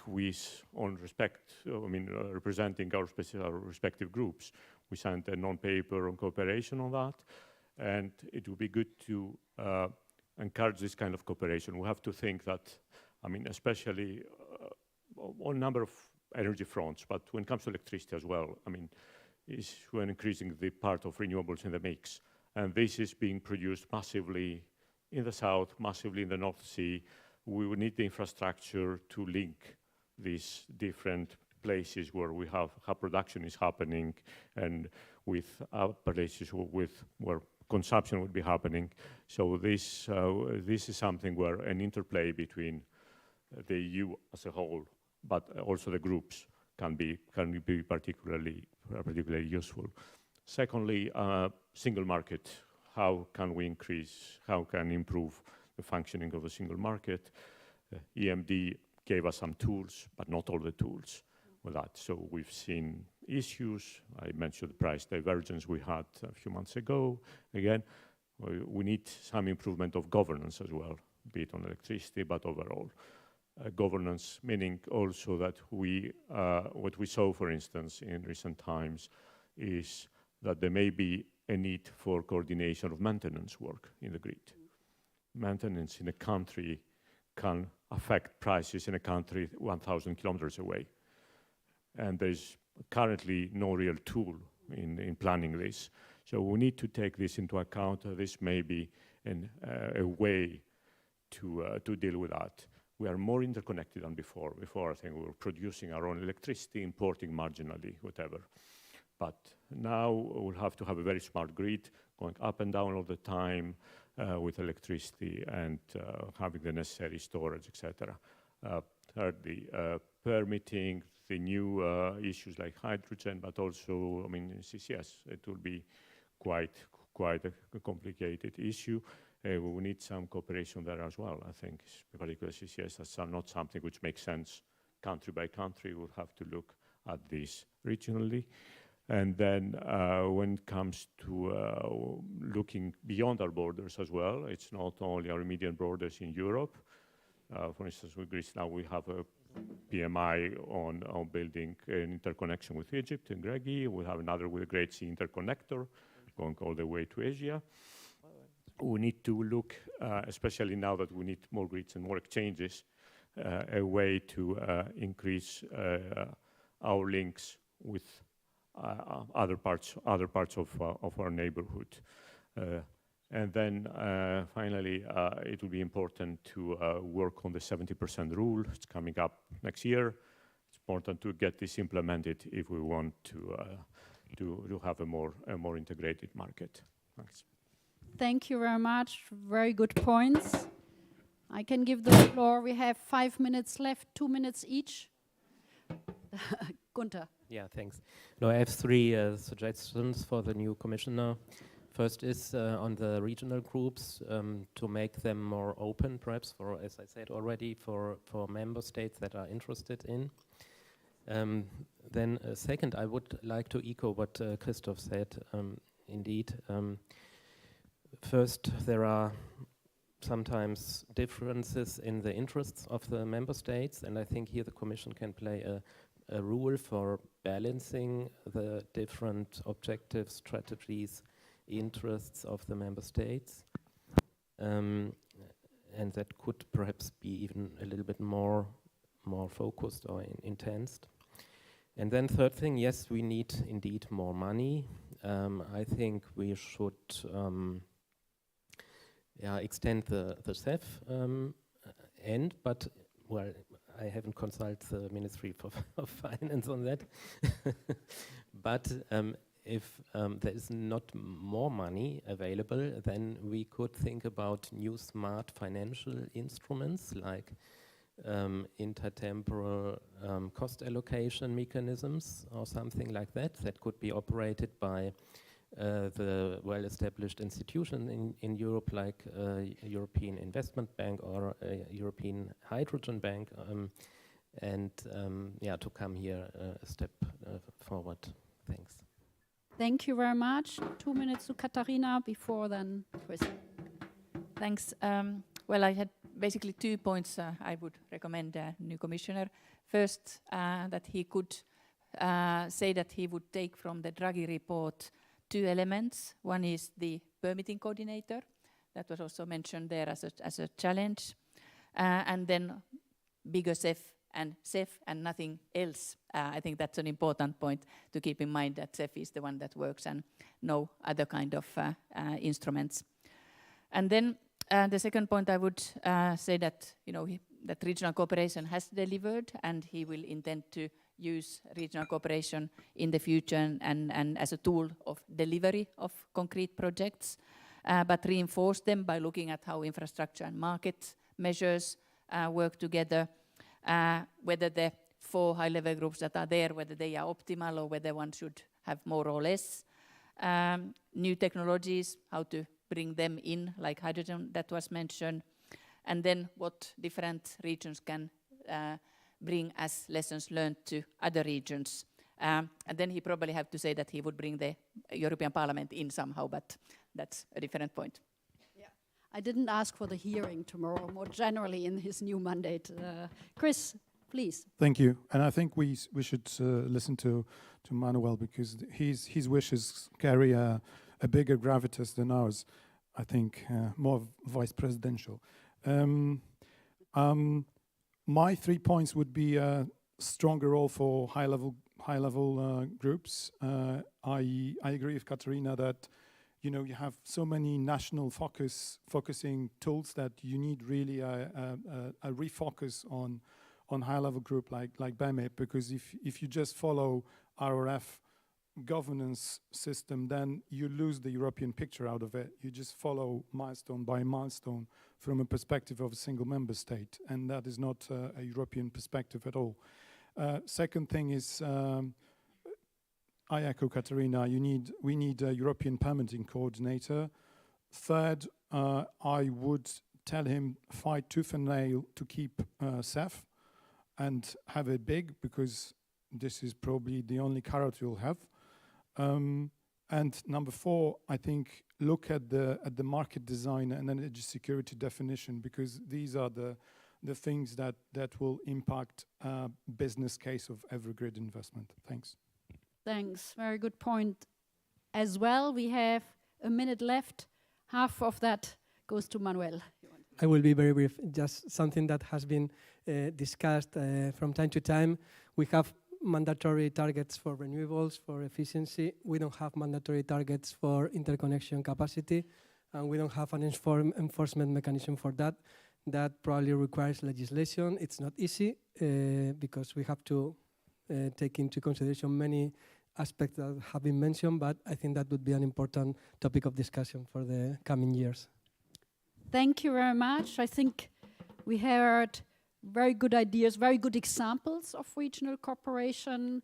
I could also hear a lot of confirmation that it works, basically, 10E, the connectivity, very good system and so on, but a bit more flexibility in the future to rethink eventually either on the technologies or on the geographical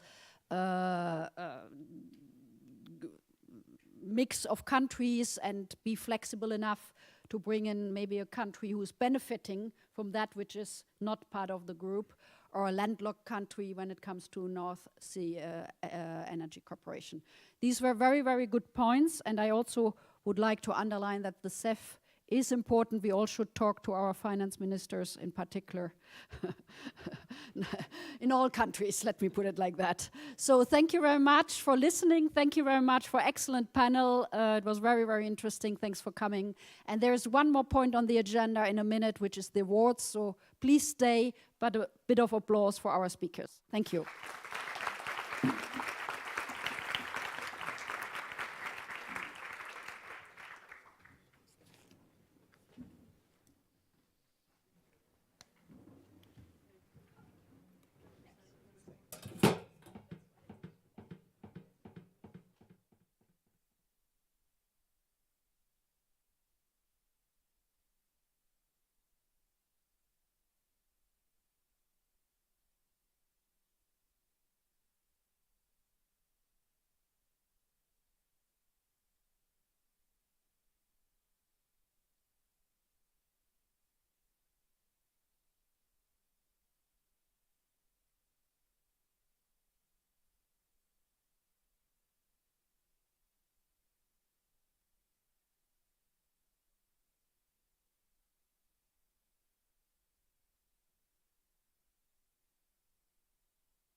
Okay.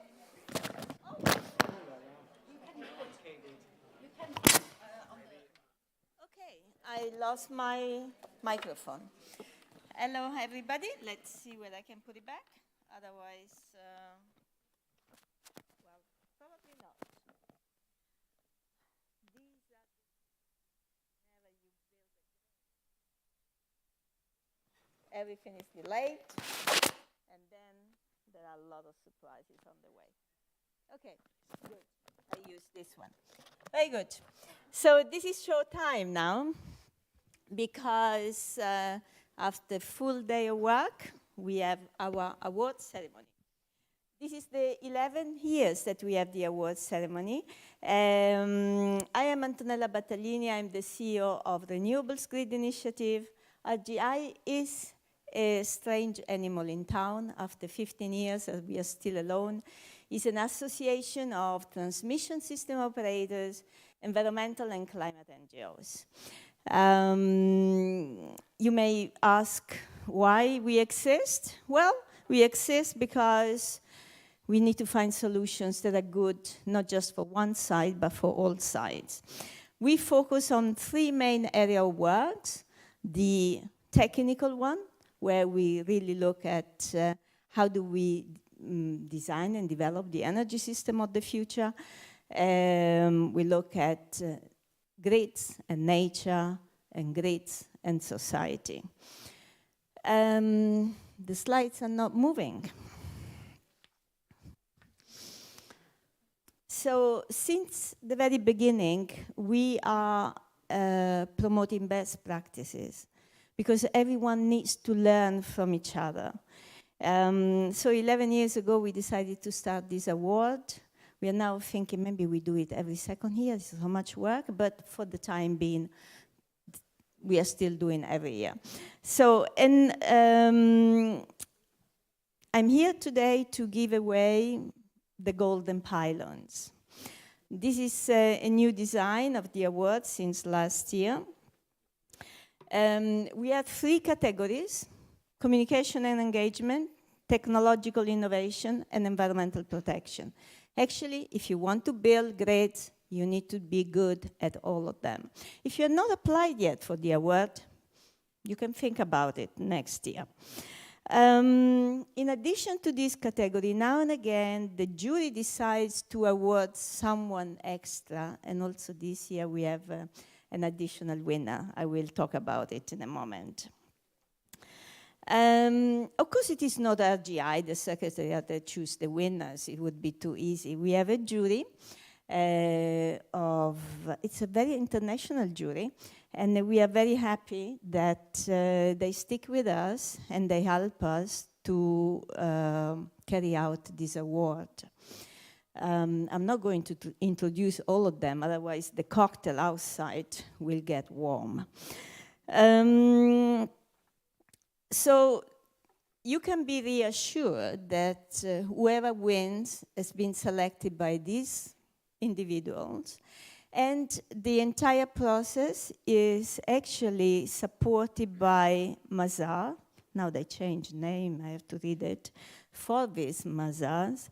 It's an auditing company, and they make sure that everything is done properly. Today, I would like to welcome Valérie, who is the Director of Sustainability, just to confirm they do exist and work with us. Please. Hello, everybody. So indeed, I'm Valérie Ollinger, Director in Sustainability at Forvis Mazars. So as you know, I first want to thank you a lot for being able to participate to this exercise, and also for the trust you give in Forvis Mazars for many years now already in the participation of the election of this best project. Your confidence is the foundation of our continuous collaboration and success. During the selection process, it is very important to ensure the independence and the assessment of the entire process. This was our main role, supporting the process and ensure the assurance and the independence. Maintaining the objectivity and the transparency in all the evaluation is critical, is not always easy neither. We provided a support in the screening of the projects, evaluated the compliance with the criteria that were defined upfront, and supported the jury members throughout the process to meet the highest standard and accuracy and integrity. In today's world, this initiative is more than ever needed, and I really congratulate already all the participants. Thank you very much. You're welcome. Thank you very much, Valérie. So, now I would like to invite Joachim Balke, who is one of the members of our jury, and together, for the first time ever, I also part of this game, we will announce who the winners are. Joachim, you all know Joachim, but he's head of unit at PCI Energy and close friends of all of us. Joachim, the floor is yours. You can use my mic if you want, or Oh, the first category is by me. So, see, I'm not prepared. So the first category is by me. So the first category is technological innovation and system integration. We have received several applications. We have shortlisted 3 projects, and one is a submission from Amprion, first grid forming. The other one is their mobile app from REN, the Portuguese TSOs. And the third one we shortlisted is the International Academic Consortium Open Energy Modeling Initiative, also called OpenMod. And the winner is, you can check. Amprion.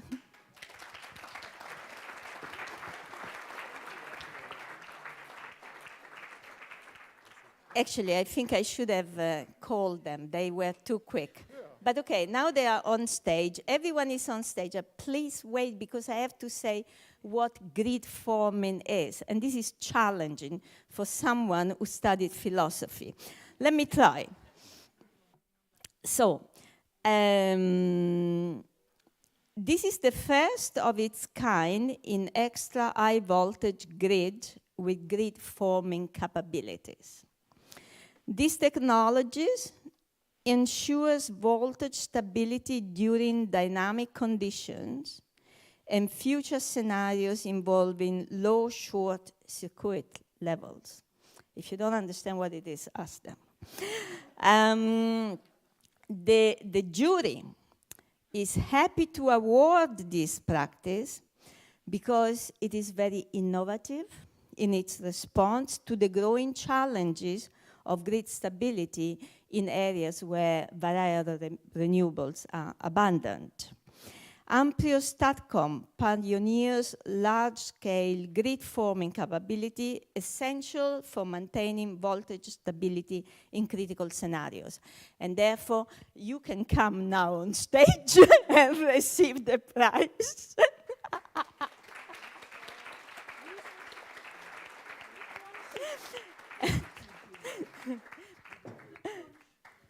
And here on stage we have Dr. Moritz Mittelstädt and Gerald Kendler.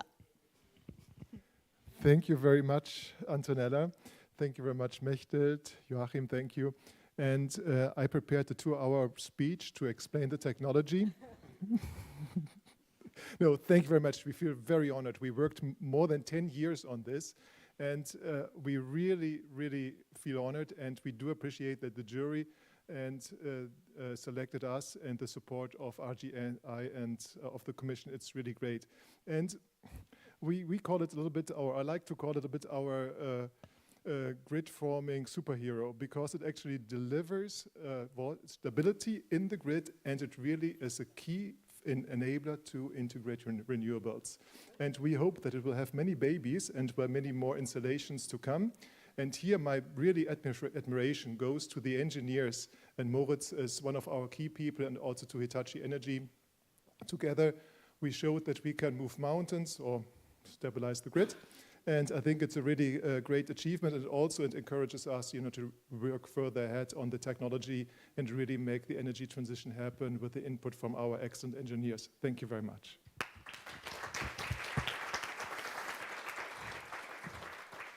Thank you very much. We will have a session on this webinar. And now, it's your turn. It's my turn. May I take this? Thanks. Very good. Thanks very much, Antonella, and good evening to all of you, also on behalf of the jury. As Antonella said, unfortunately, my co-jurors were not able to join us in person tonight, but we definitely had a very interesting discussion in choosing those projects.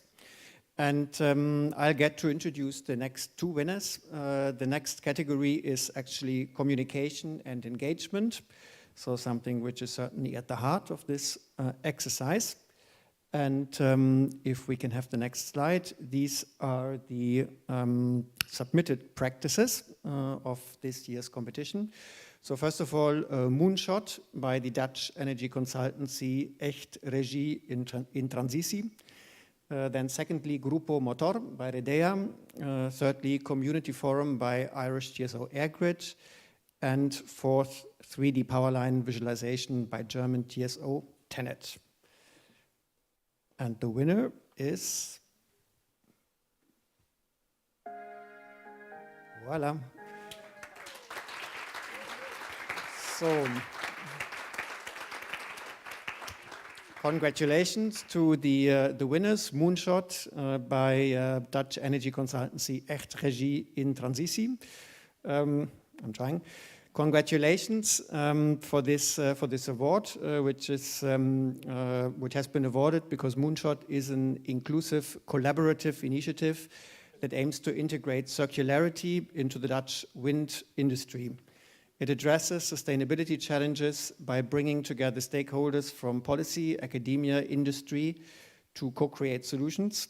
The practice has led indeed to the inclusion of circularity criteria in the offshore wind farm tender criteria in the Netherlands, so indeed a very, very important waymark. And its holistic approach enables a rapid knowledge sharing and drives industry-wide transitions towards more sustainable wind energy operations. The jury recognized the Moonshot project for its groundbreaking inclusion of circularity in the wind sector tenders in the Netherlands, so there has been a concrete application of this. And this is indeed the reason why we've awarded the prize to you. So can I ask Nina Villen-Kallio and Erwin Kohlen to join us on stage.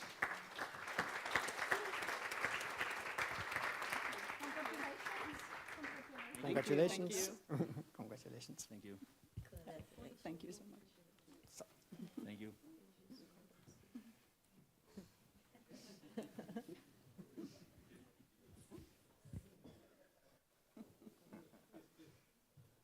Antonella.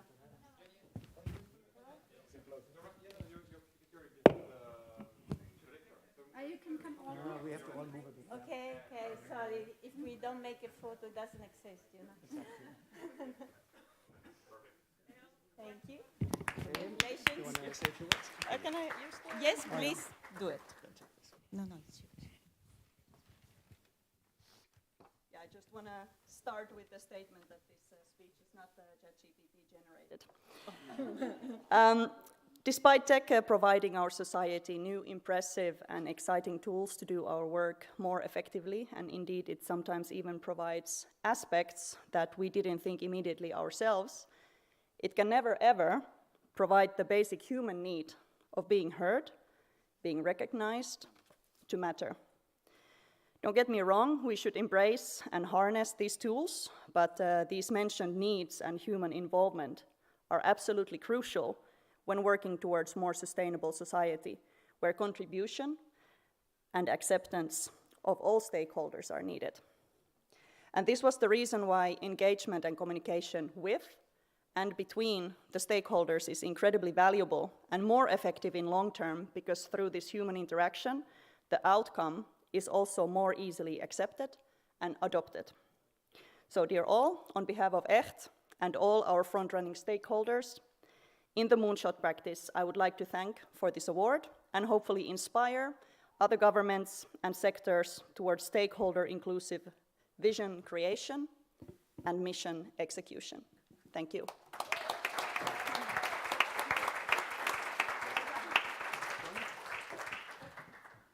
Okay, thanks very much. So now we come to the third category, which is environmental protection. And here we have also a range of very good practices which were submitted. And these are the following: bird protection system by Polish tech provider Bioseco, live safe lines for Burgas by the Bulgarian DSO Elektro Raspredelenie Jug. I tried. Nature inclusive design for an energy island by Belgian TSO Elia. And resilient ecosystems on energy island Ocean by the Spanish startup Ocean Ecostructures. And the winner is Elia.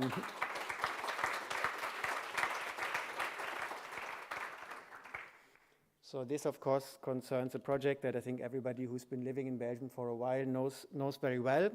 But I didn't know until recently that it's not only a pioneering project in terms of, offshore inclusion, but also in terms of combining this with environmental protection, because the project pioneers a nature-inclusive design approach to the Princess Elizabeth Island, which is indeed the first artificial energy island in the world, and it's located, as you know, here in the Belgian North Sea. Collaborating with environmental experts, Elia will implement 6 measures on nature-inclusive design, including relief panels and oyster tables to boost the biodiversity. These measures form a part of a larger ecosystem approach, fostering the growth of marine life while facilitating offshore energy production. So again, I think something which is very topical and hopefully will be replicated in many cases. So I would like to invite on stage Helen Burgess and Nicholas Beck from Elia.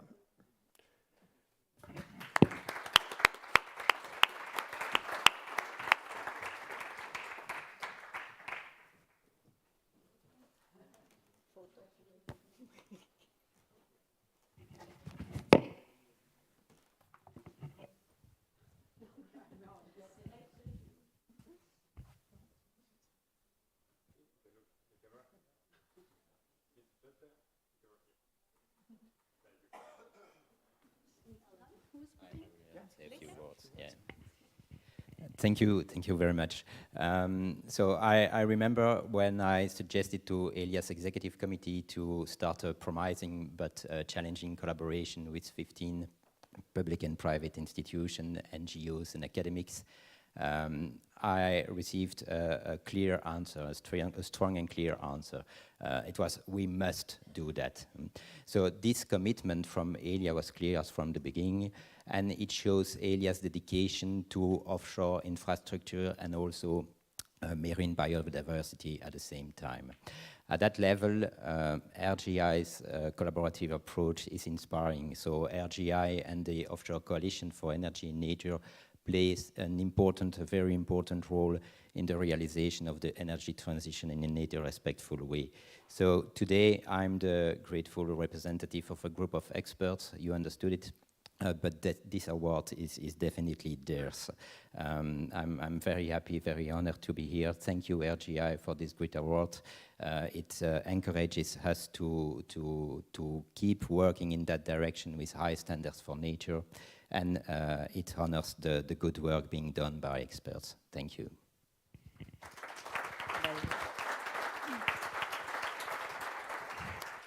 Thank you, and congratulations. These are mine. So now our final award. This is an additional one, and actually this is for outstanding achievements. And I'm really very, very happy that we have this extra prize, and I will tell you why in a moment. This is given to innovative and collaborative practices. We have given extra prizes also in the past, but this makes me particularly happy. The award that we are, the project that we are awarding is OpenMod, an open energy modeling initiative. OpenMod, the jury thought that it is worth having this extra award because of its decade-long collaborative approach to open science and energy system decarbonization. OpenMod stands out for its innovation in creating inclusive, volunteer-led platform, advancing open data and modeling standards worldwide. The initiative scales impact and alignment with modern energy challenges, make it deserving of recognition, setting a benchmark for future collaborative effort. And I'm really delighted to invite Robin Morrison and Lucy Rick from OpenMod to come on stage.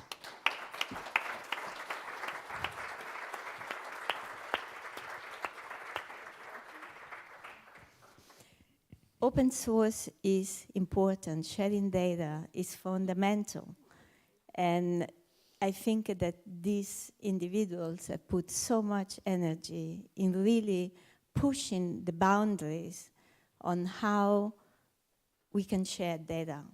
Please listen at them. It's really worth. And congratulations.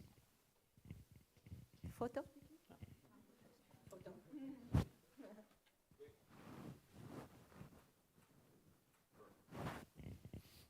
Okay. Lucy and I are accepting this award on behalf of the OpenMod community. We are pleased and honoured. We are an informal community. We started 10 years ago in Berlin. We've held 18 workshops. We have about 1,400 subscribers on our mailing list and our discussion forum. We have reasonable geographic diversity, and we have substantial and growing representation from the global south.